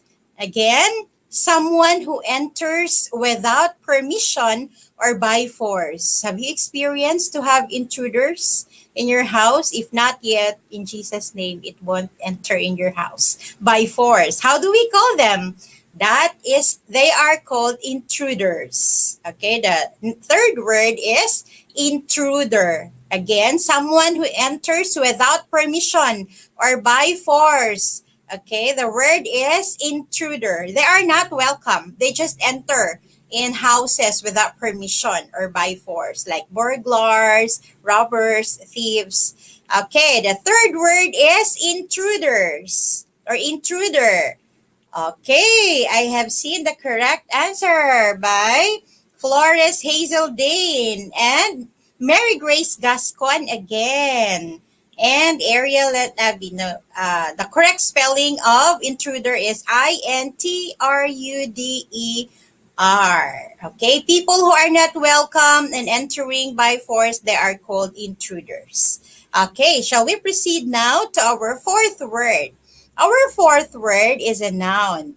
It means a breach of a moral or social code. If an action is not acceptable morally or does not conform to our social code, and how we call that action, the word is offense. Again, a breach of a moral or social code, meaning not acceptable morally. Okay, the word is offense. How are we going to spell offense? Okay, may I see now in the comment section? Our fourth word means a breach of a moral or social code. Flores Hazeldane, spell it as Offense. You got it correct, Hazeldane. Offense, and Mary Grace Gascon got it right. Offense. Okay. So that is our fourth word. And A of Lorendo Elementary School. You got it right. Now let's proceed to our fifth and our last word to spell. A noun, which means one who accepts and assists in spreading the doctrines of another. A follower. Again, a noun who accepts and assists in spreading the doctrines of another. The word is disciple. Okay, how do you spell disciple? Okay, when we say disciple, it is a noun who accepts and assists in spreading the doctrines of another. How do you spell disciple? Oh, I see it. Correctly spelled. From A of Lorendo Elementary School. Disciple is spelled as Disciple. You're correct. And so with Ariel and Abby, Disciple. You got it? Correct. Some more? And Justina Kashimara Pulmones and Lana Velasco. You got it correct. And Sid Marco Puerto. Okay, so are you a disciple? Of course, we are disciples of Jesus because we are following and spreading his doctrines, right? Okay, so this time, let's start with our story entitled The Thief Who Became a Disciple. Sounds opposite, right? From being a thief to becoming a disciple. Let's get to know how it happened, okay? So, fasten your seatbelt, okay? Relax, and we shall start with our story this morning, okay? One evening, as Shichiri Kojun was reciting sutras, a thief with a sharp sword entered, demanding either his money or his life. Okay. Shichiri told him, "Don't disturb me. You can find the money in the drawer." Then he resumed his recitation. A little while afterward, he stopped and called, "Don't take it all. I need some to pay taxes with tomorrow." The intruder gathered up most of the money and started to leave. "Thank a person when you receive a gift," Shichiri added. The man thanked him and made off. A few days afterwards, the man was caught and confessed, among others, this offense against Shichiri. Now, when Shichiri was called as a witness, he said, "This man is no thief, at least not as far as I am concerned. I gave him the money, and he thanked me for it." After he had finished his prison term, the man went to Shichiri and became his disciple. Okay, so that's the story entitled The Thief Who Became a disciple. Okay, were you able to follow? How did the thief become a disciple? Okay, from being bad to being good. He transformed himself. Okay, now what moral can we get from the story? Or what lessons from the story? It is indeed a parable, right? What makes it a parable? As we have defined parable a while ago, it is fictitious, meaning it's not true. Yet, we can get moral or lessons from it. Why isn't it true? Because, of course, as expected, when there are intruders or robbers or thief coming in a house, of course, they should get things and should the owners of those things should react, right? Should be angry, with panic. But what happened? What did Shichiri do? Instead, he just resumed. He even told the thief where the money he can find, and then he even told the thief to thank him for the money. So sounds amazing, right? Of course, it is not usual. That's why it is fictitious, and that's a parable. So we can get lesson or moral from the story. Okay, so this morning, let's try to take one by one. What lessons can we get from the story? Okay, the first one, okay, you can type in also the moral or the lesson that you yourself have learned from the story in the comment box. I'll be reading it. Okay, this time, let us have the lessons from the story. First is, no matter how bad a person is, there's always a ray of hope that he or she would change. Do you agree?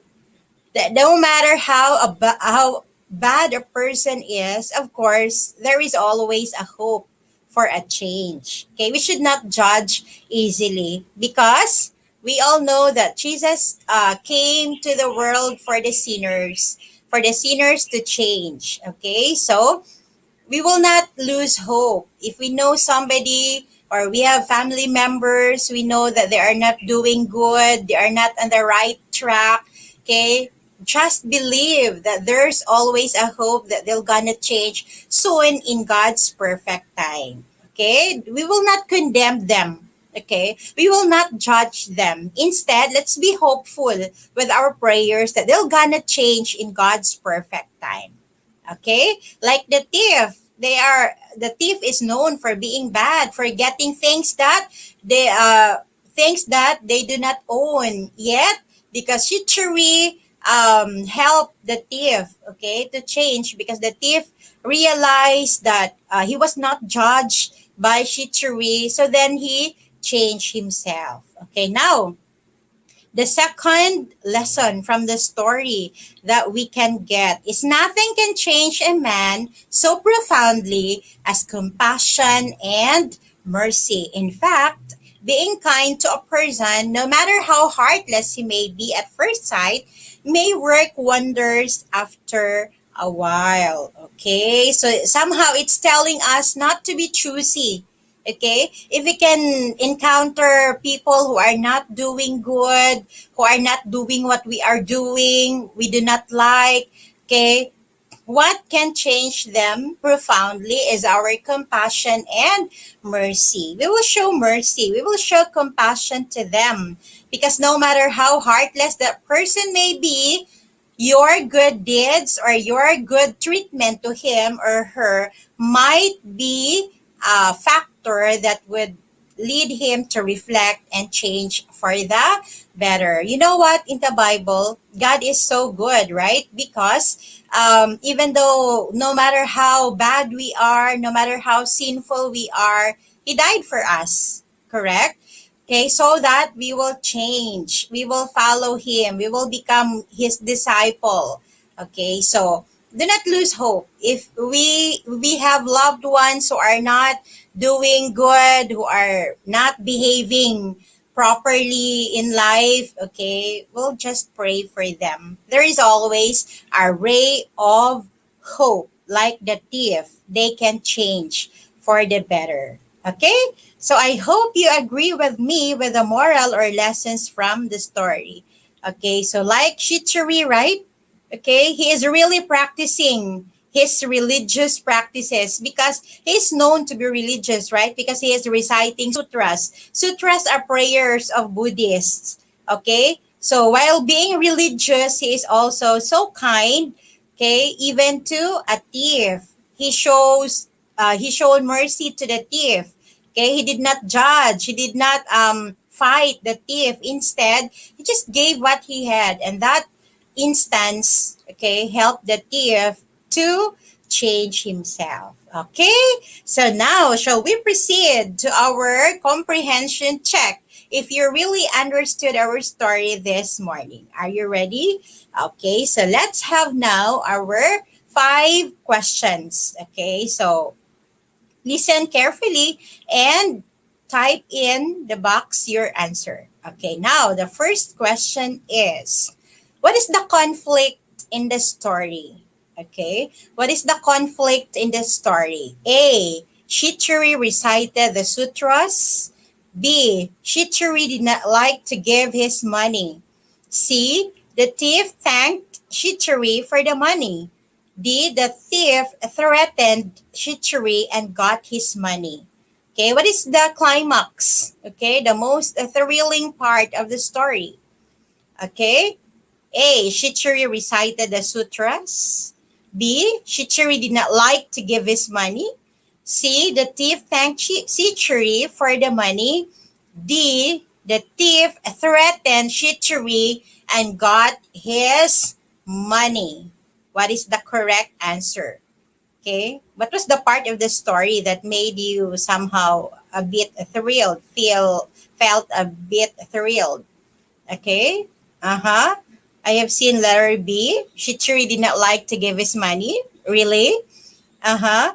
What should be the correct answer? The climax. The most thrilling part in the story. I want to see the correct answer. What is the conflict? What was the problem in the story?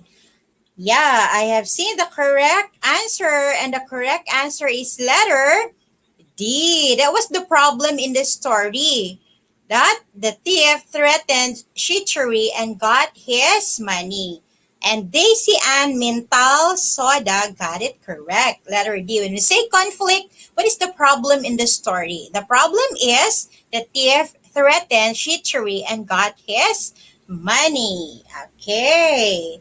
Now, shall we proceed to the second question? In The Thief Who Became a Disciple, Shichiri tells the thief A. To take everything he owns. B. To thank Shichiri for the money he has given him. C. That he will make sure that the thief will go to jail. D. That the thief is the most clever person Shichiri has ever met. Okay, in The Thief Who Became a Disciple, Shichiri tells the thief A. to take everything he owns. B. To thank Shichiri for the money he has given him. C. That he will make sure that the thief will go to jail. And letter D. That the thief is the most clever person Shichiri has ever met. What's the correct answer? The correct answer is of course, letter B. Okay, letter B. To thank Shichiri for the money he has given him. Okay, that was found in the story, right? Okay, and Flores Hazel Dane got it correct. Okay, Ariel and Abby and St. Marco Puerto got it right. Now, shall we proceed to the third question? What is the poetic justice that can be found in the story? Okay, what is the poetic justice that can be found in the story? A. Good triumphs over evil. B. Evildoers do not even respect religious leaders. C. To avoid disaster, just give what robbers would ask. Letter D. Reciting prayers could not shoo away evildoers. Again, what is the poetic justice that can be found in the story? Okay, A. Good triumphs over evil. B. Evildoers do not even respect religious leaders. C. To avoid disaster, just give what robbers would ask. Letter D. Reciting prayers could not shoo away evildoers. What should be the correct answer? Okay, what is the poetic justice in the story? Okay, what could be the theme in the story? Okay, may I see the correct answer? Uh-huh.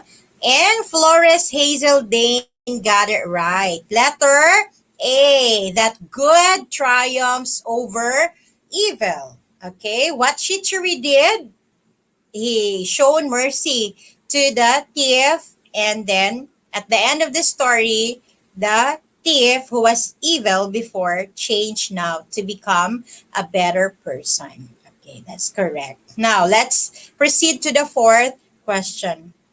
What could be the author's purpose of the story? What is the author's purpose of writing the story? A, to entertain the readers. B, to inform the readers that thieves are not bad. C, to persuade the readers to show mercy to thieves. D, to teach the readers that there always a hope for wicked people to change. What is your answer? What is the author's purpose of the story? A, to entertain the readers. B, to inform the readers that thieves are not bad. C, to persuade the readers to show mercy to thieves. D, to teach the readers that there's always a hope for wicked people to change. Okay, and I see correct answers coming from Jeneline Bornea, Eliza Kate Romero Bigonia, Sid Marco Puerto, and Flores Hazel Dane. You got it right. Okay? It taught us that there's always a hope. Now, let's proceed to the fifth and last question. As Christians, what is the best moral that we can learn from what Shituri did to the thief? Okay? A, do not judge others easily. B, believe that no matter how bad a person is, he might change in God's perfect time. C, mercy and compassion are what evildoers need in order for them to reflect and change for the better. And D, all of the statements above are correct. Again, as Christians, what is the best moral that we can learn from what Shituri did to the thief? A, do not judge others easily. B, believe that no matter how bad a person is, he might change in God's perfect time. Letter C, mercy and compassion are what evildoers need in order for them to reflect and change for the better. And letter D, all of the statements above are correct. Now, I have seen correct answers. We have here from Flores Hazel Dane, letter D, and Eliza Kate Romano. Okay? So you got it correct. Now, that's the end of our story. Thank you very much for staying with us in this hot, okay, climate, di ba? It's a bit hot outside. So children, dear teenagers, students there, junior high school students, senior high school students, okay, and pupils, let's stay at home, okay? So thank you for always looking forward every Friday, our unlimited stories for reading delights. I hope that this program will really give you somehow fun, okay, and excitement every Friday, that you will look forward for more stories every Friday. Thank you very much. I would like to say thank you also to our DepEd, okay, officials, starting with our Schools Division Superintendent, Sir Ray Solitario, our ASDS, Ma'am Febigay Rifamonte, our chiefs, Sir Yamota and Ma'am Anyunuevo. Of course, to our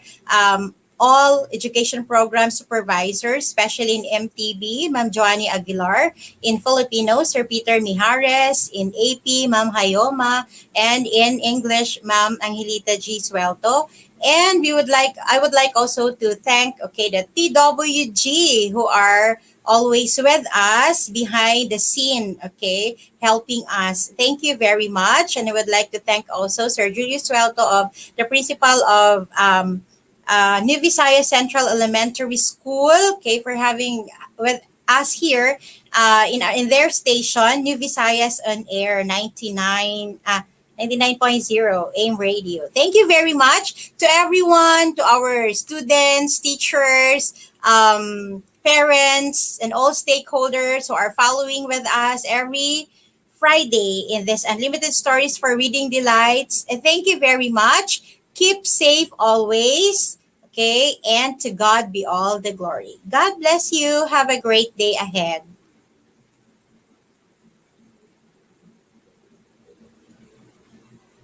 Thank you, Ma'am Sheila. Okay, the controller. Innovation, integration, industry-based learning, inspiration. This is the division of Panabo City, the forefront of eradicating illiteracy.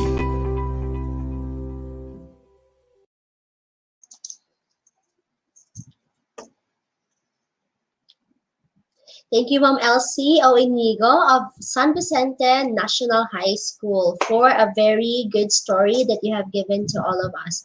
It simply says, or it simply reminds us to all of us that no matter how bad a person is, there's always a ray of hope that he should change or she should change. Ayan po. Thank you, Ma'am Elsie, for the story that you have given. A very short story, yet it is so meaningful. And today, we're going to announce to you the winner of our best reflection for the particular story. Ayan po. Let us flash on the screen kung sino po ang ating winner for today. Ayan. Okay. So, ayan, ipa-flash na ba natin? Our very winner. Ang sabi niya dito sa ating reflection o sa kanyang reflection, I will read it to you. No matter how bad a person is, there's always a ray of hope that he would change. Ayan, napakaganda ng kanyang reflection. And our winner is no other than Ariel Abby of, I think this is coming from, Ariel Abby is coming from what school? So we're going to announce to you what school is coming from Ariel Abby. So congratulations for your reflection that you have given to us this very morning. Ayan, thank you and congratulations, Abby. And thank you for participating with us this very moment. Ayan po. At dyan natatapos ang ating first segment this very morning. It will be followed by our next segment this very moment. Ayan po, ang ating kwento ng mga bayani. Ayan. So, makaka-witness na naman tayo ng another story ng ating mga bayani dito sa Pilipinas. And it will be given to us by our special story reader for this particular segment. Ayan po, our story reader for the kwento ng mga bayani is coming from Narciso B. Galapin Elementary School. At ang ating kwentista ngayong umaga ay walang iba. Please help me welcome Ma'am Lovely Karen C. Melencion of Narciso B. Galapin Elementary School at maghahatid sa atin ng talambuhay ni Emilio Jacinto. Innovation, integration, industry-based learning, inspiration. This is the division of Panabo City, the forefront of eradicating illiteracy.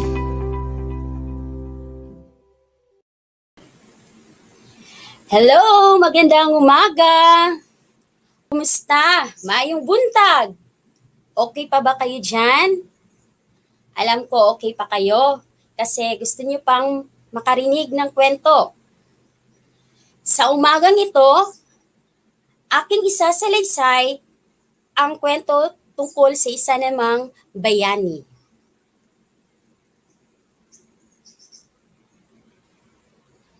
So, ikukwento ko sa inyo ang talambuhay ni Emilio Jacinto.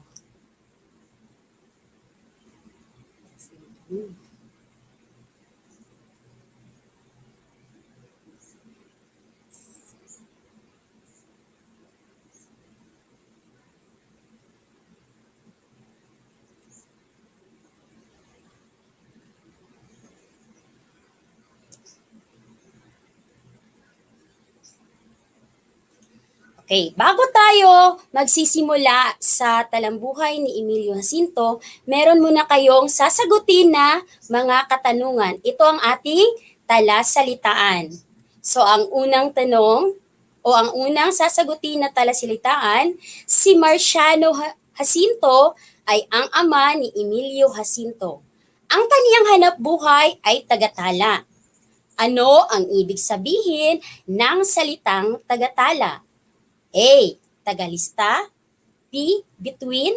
C. Tagapamahala. So, ano kaya ang kanilang mga sagot? Titingnan natin. So, ang sagot ni Jack Hay Triunfo Carnicer ay letter A. Meron pa bang mga sagot dyan? Ang sagot naman ni Mary Grace Gascon ay letter A. So, at ang tamang sagot ay letter A, Tagalista. Maagang naulila sa ama si Emilio Jacinto. Ano ang kahulugan ng salitang naulila sa pangungusap? A. Nawala ng ama. B. Nawala ng kaibigan. C. Nawala ng kapatid. Ano kaya ang sagot?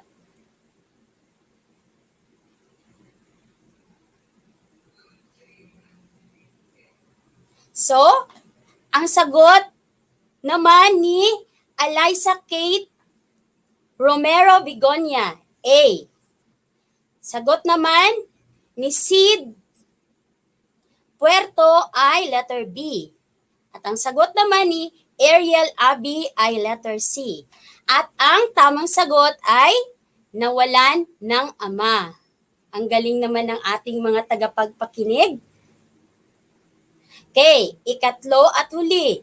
Isang masipag na may bahay ang ina ni Emilio na si Josefa Dizon. Ano ang ibig sabihin ng salitang may bahay sa pangungusap? A. May-ari ng bahay. B. May sariling bahay. C. Asawa.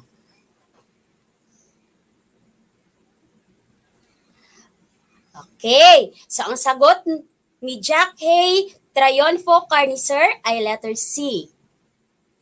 Sagot naman ni Rhea Kahis Torres ay letter A. Sagot naman ni Jennifer ay letter C, asawa. So ang tamang sagot ay letter C, asawa. Okay, so magsisimula na tayo sa ating kwentuhan ha. So, aking isasalaysay sa inyo ang talambuhay ni Emilio Jacinto. Si Emilio Jacinto Edison ay ipinanganak sa Trozo, Maynila noong Disyembre 15, 1875. Isang tagatala ang kanyang ama na si Mariano Jacinto at masipag naman na may bahay ang ina niyang si Josefa Dizon. 4 na taong gulang pa lamang si Emilio nang mamatay at mangulila sa ama. So atin munang puputulin ang ating pagkukwentuhan kasi meron muna kayong sasagutin ng mga katanungan.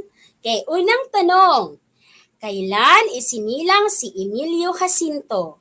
A. Disyembre 14, 1875. B. Disyembre 15, 1875. C. Disyembre 16, 1875. Okay, ano kaya ang tamang sagot?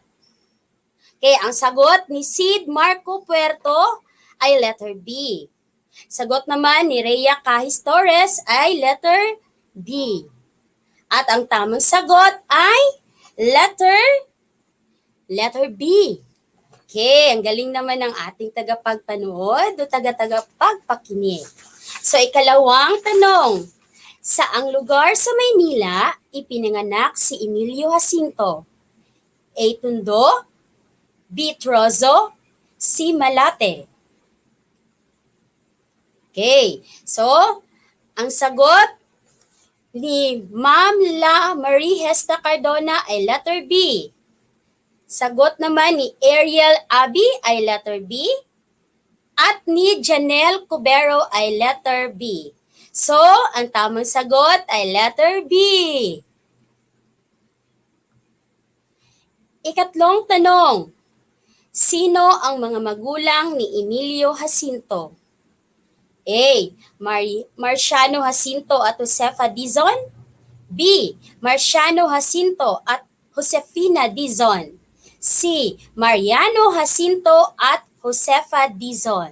So ano kaya ang tamang sagot? Okay, sagot ni Eliza Kate Romero Vigonia, letter B. Sagot naman ni Mary Grace Gascon, letter A. Meron pa bang ibang mga sagot dyan? Sagot ni Rhea Kahis Torres ay letter C ang sagot ni Rhea Kahis Torres. So, at ang ating tamang sagot ay letter C. So, si Mariano Jacinto at Josefa Dizon. Okay, ikaapat na tanong. Ilang taon si Emilio Jacinto nang siya ay maulila sa ama? A. 4 na taon. B. 5 taon. C. 6 na taon.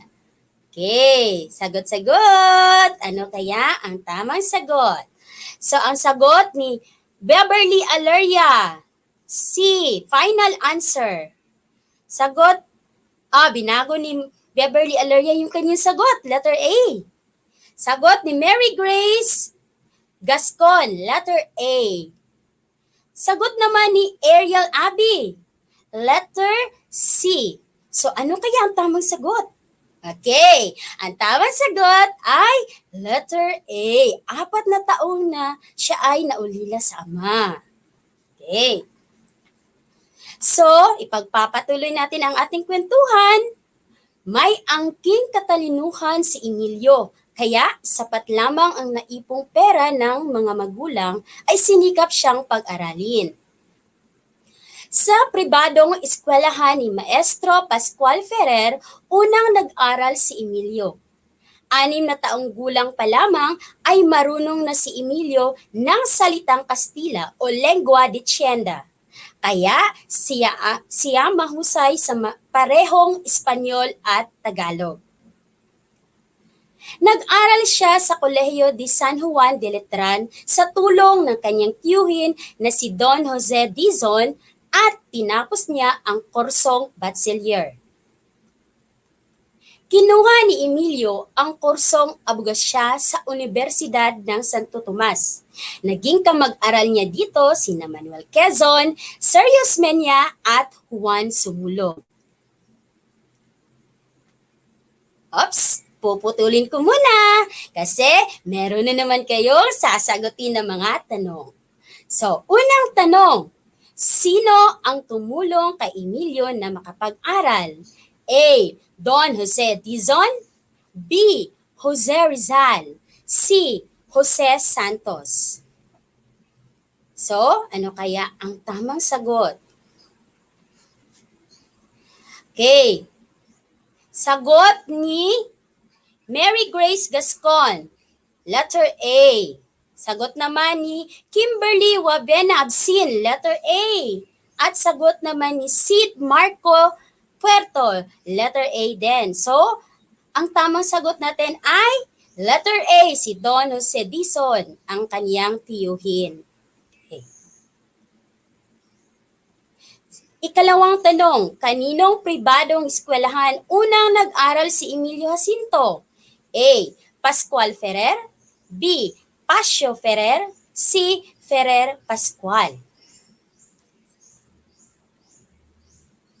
Ang sagot ni Eliza Kate Romero Bigonia ay letter A. Sagot naman ni Mary Grace Gascon ay letter C. Sagot ni Ariel Abi ay letter A. At kay Beverly Aleria ay letter A.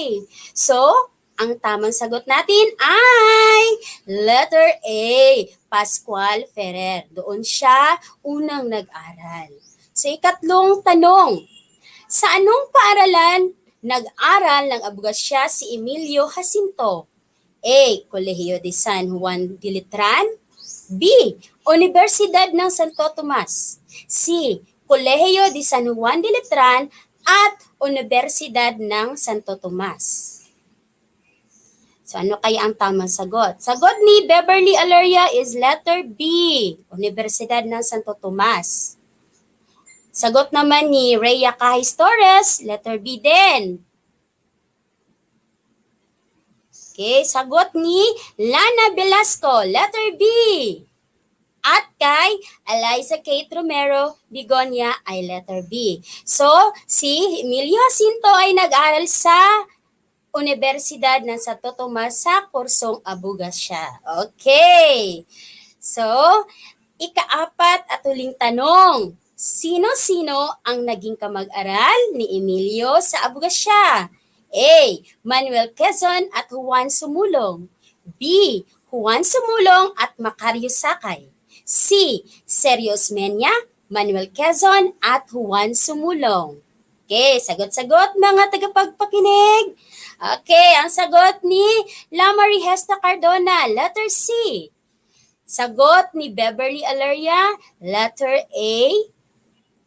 Sagot naman ni Rhea Cahis Torres, letter C. Kay Lana Velasco, letter C. Ariel Abi, letter C. Sid Marco, letter C.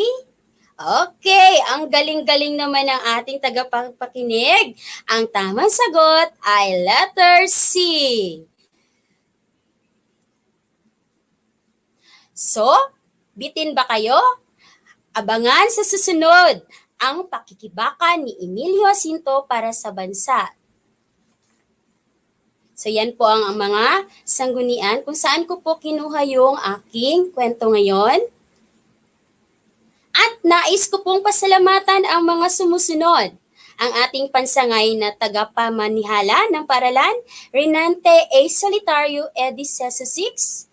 Katuwang na pansangay na tagapamanihala ng paralan, Febigay L. Refamonte, CPA Sesi.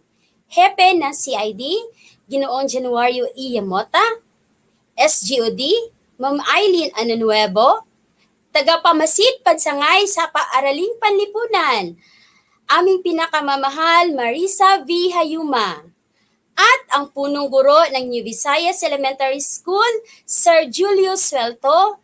At sa aking punong guro ng Narciso B. Galapin Elementary School, Sir Celestino E. Revamonte Jr. At maging sa mga guro, mag-aaral, mga magulang na nanonood sa akin ngayon, maraming salamat po. Lalong-lalo na sa ating puong may kapal na nagbibigay sa akin ng lakas at strong na makaharap kayo ngayong umagang ito. So hanggang sa susunod, maraming salamat at mabuhay po tayong lahat.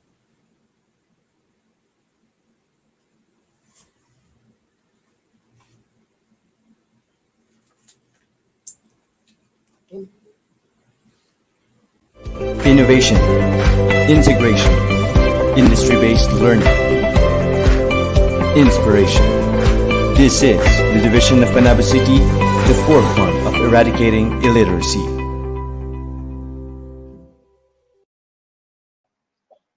Maraming salamat po, Ma'am Lovely Karen C. Melanchon of Narciso B. Galapin Elementary School sa paghahatid sa atin ng talambuhay ni Emilio Jacinto ngayong umaga. Ayan po, dyan po nagtatapos ang ating mga kwento ngayon at bago po tayo magtapos sa ating programa, let me tell you the recap of our storytellers for this very morning. For our first story, we would like to thank you for being with us and for participating with us, for spending your time and efforts sa lahat po ng mga ginawa natin para makadeliver tayo ngayon ng ating wonderful na mga stories para sa ating mga kabataan. Ngayon po, magpapasalamat kami kay Ma'am Ana Teres A. Laranyo of Panabo Central Elementary School SPED Center. And of course, to Sir Edgardo D. Pamugas III of Rizal Elementary School. For Ma'am Katrina C. Gonzalez of Rizal Elementary School. And of course, to Ma'am Elsie Inigo of San Vicente National High School. Ayan po. At sa bago lang talaga nakadeliver ng kanyang story sa ating kwento ng mga bayani. Also, thank you, Ma'am. Lovely Karen Simin and Sean of Narciso B. Galapin Elementary School. Ayan po. And we also would like to thank sa ating mga students or pupil interactors this very morning at sa lahat ng kanilang mga parents at sa lahat ng mga nagsuporta sa kanila para mahimo gid silang makasalmot, makahimo silang makauban, maka-participate sa atoang Unlimited Stories for Reading Delights this very morning. We know that it is already summer at pwede sila nga magdula lang sa gawas, pwede kasadhan sa buhaton, mag-vacation din sila, mag-enjoy sila. But they are spending their time, their efforts para lang jud makahimo sila nga musalmot aning atong programa para mahimong magbalampuson ang atong segment karong buntaga. So daghan kay salamat to Alaina BLV Danielle of Panabo Central Elementary School Sped Center, to James Gabriel A. Piñaroyo, ayan, of Rizal Elementary School, and to JC Dilenia of Rizal Elementary School. Ayan po, nagpapasalamat kami sa inyo at sa inyong mga parents na nagsubaybay at nagsuporta sa atin today. And of course, we're also to award our watch awardees this very morning. Sila yung mga guru natin, mga storytellers natin na niabot dinhi sa atong tulunghaan na sa YouTube kaayo. Daghan kay salamat. So our top 3 awardees or top 3 watch awardees for this very morning, we would like to congratulate Ma'am Ana Teres A. Ranyo of Panabo Central Elementary School, Sped Center. Ayan, virtual tour tayo. Ayan, from Ma'am Katrina C. Gonzalez of Rizal Elementary School. Ayan, clap tayo. And of course, to Sir Edgardo D. Pamugas III of Rizal Elementary School. And those are our watch awardees for this very morning. Ayan, clap your hands for our teachers who are early birds. Ayan po. And this very moment, mag-a-award o meron din tayong mga recap sa ating, or I will give you the recap of the best reflections and of course the winners of it kung saan sila galing ng mga schools. So I will be reading to you our itong mga winners natin. Magre-recap lang tayo and you can claim your prize, or you just wait for your prize because we are going to send to you your 50 peso load through GCash this very morning. So daghan kay salamat. We are identifying yours, or we identified your school already, and of course your school reading coordinator, and your school reading coordinator is the one who will give your cell phone number to us, and we the Unlimited Stories for Reading Delight program is the one who will send to you your prizes. So congratulations po. Ayan. For our first story, sa first story po natin na pinamagatang, ano yung pamagat ng kwento natin? Sino yung makaka-recall ng ating kwento? Ayan. Simpleng-simple lang. Si Bong Pagong at Simon Gorilla. Ayan. Magpapasalamat tayo for, we are congratulating the best reflection. Congratulations to Daniel D. Quino of Panabo Central Elementary School na nagsasabing, huwag manguha ng mga bagay na hindi sa'yo. Sikapin na magkakaroon tayo o maghintay na lamang kung may magbigay sa atin. Ayan, for the second story entitled The Milkmaid and Her Jug. Ayan po, congratulations for the winner. Aliyah Safar Piñaroyo of Rizal Elementary School na nagsasabi ng kanyang mahabang reflection but very, very meaningful. I will be reading it to you. Sabi niya dito, never count the eggs before it was hatched. We should work hard first so we have goods to harvest in the future that may lead us to becoming rich. Sometimes overthinking things may lead us to carelessness. We should be mindful in every action we do. Ayan. So maraming salamat, Alia Safar Peñaroyo of Rizal Elementary School. Another reflection po is another winner for the Jupiter, Neptune, Minerva, and Momus story. Sabi niya dito, congratulations to Vieli Pasina. At ang kanyang reflection ay, sabi niya dito, the lesson I learned from the story is to avoid being a fault finder. No one wants told everything that's wrong with their special creations. Ayan, maraming salamat and congratulations to the fifth story entitled The Thief Who Became a Disciple. Ayan po. Ang winner po natin dito, ayan po. Teka lang po. Ayan, sabi niya dito, the reflection of her is, no matter how bad a person is, there's always a ray of hope that he would change. Congratulations to Ariel Abby. Ayan, virtual clap for our winners ngayong umaga sa ating mga istorya na initin sa atin ng ating mga kaguruan. So, congratulations sa lahat ng mga winners natin. Dahil lang po natin ang ating mga prize and they're just on air. Ihahatid po sa atin yan. Thank you po. And this time, we're going to thank the following. Ayan po. First of all, our DepEd officials. Ayan. Headed by our schools division superintendent, Sir Reynante Solitario, and of course, Ma'am Febigay Refamonte, our ASDS, to Surgeon Wario Yamota, our CID chief, to Ma'am Eileen B. Nuevo, our SGOD chief, and of course, sa lahat po ng ating mga education program supervisors, most especially sa ating education program supervisor in English, as well as our Division Reading Coordinator, Ma'am Maria Perpetua Angelita G. Suelto, and to our Education Program Supervisor also in Filipino, Sir Peter Mijares, and of course our Education Program Supervisor in Mother Tongue Base, Ma'am Joanny Aguilar, and of course to our Education Program Supervisor in Aralan Panlipunan, Ma'am Maria V. Hayoma. Nagpapasalamat din kami sa lahat ng mga public, elementary and secondary school heads. Ayan. Maraming salamat of course to all the parents, students, guardians at sa lahat po na nanonood sa atin at nakinig sa atin ngayong umaga.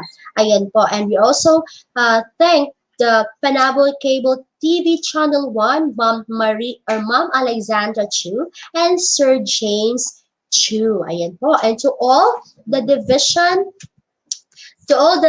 Division Digital Media Team. Ayan po. Headed by Sir June Aguilon, the overall production director. To Sir Neil Michael De Ases, our floor director. To Sir Tyrone Dohali, our technical director. Sir Januario Yamota, our station manager. Our executive producers, ayan po, our schools division superintendent, Sir Reynante Solitario, and of course, our assistant schools division superintendent, Ma'am Febigay L. Refamonte. Ayan po, nagpapasalamat kaming lahat sa inyo. To our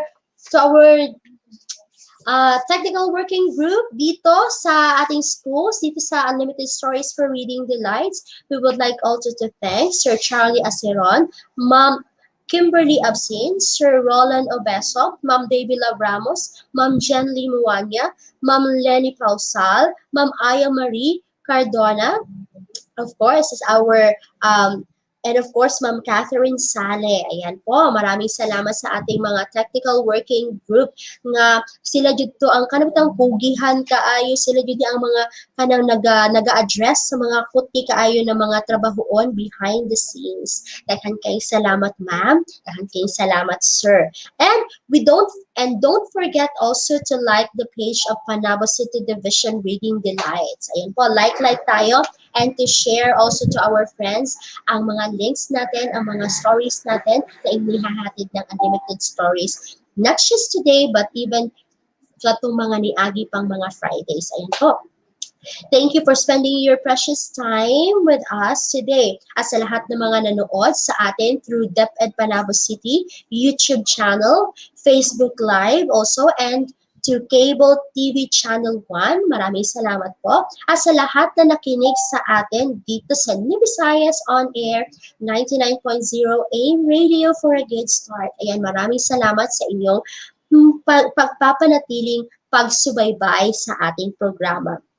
And this time, dito po tayo magtatapos. See you again on our next Friday for our new sets of stories dito lang sa Unlimited Stories for Reading Delights. Ayan po.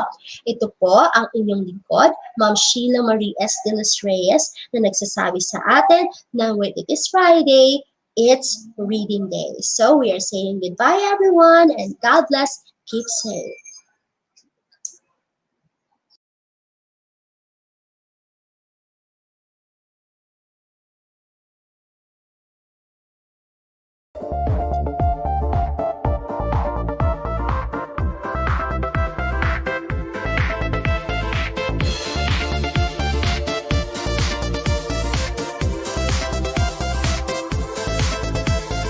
Gising sa umaga, mundo'y naging iba. Si COVID-19, bigla lang dumating.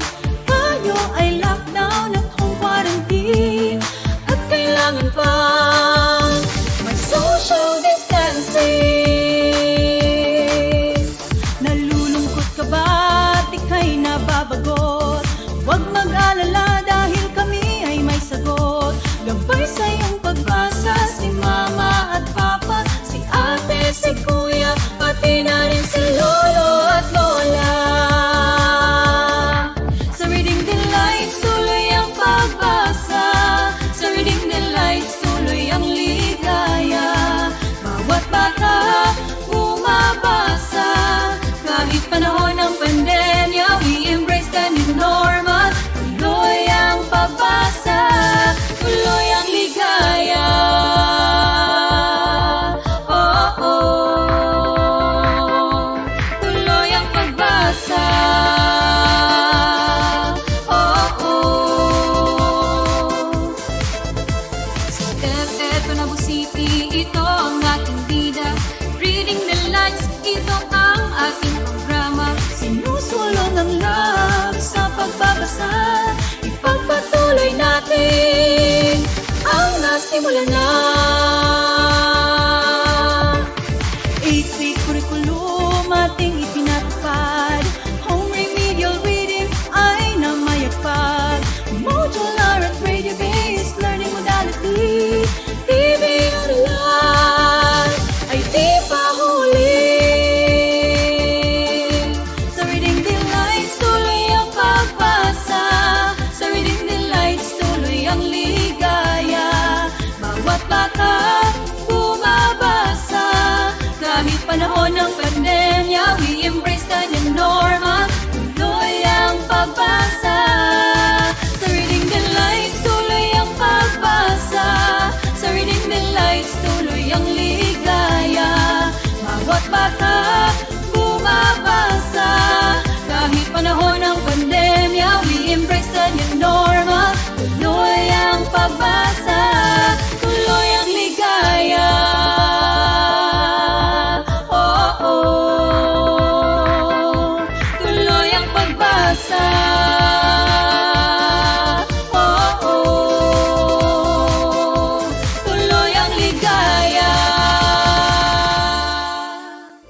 innovation, integration, industry-based learning, inspiration. This is the division of Panabo City, the forefront of eradicating illiteracy.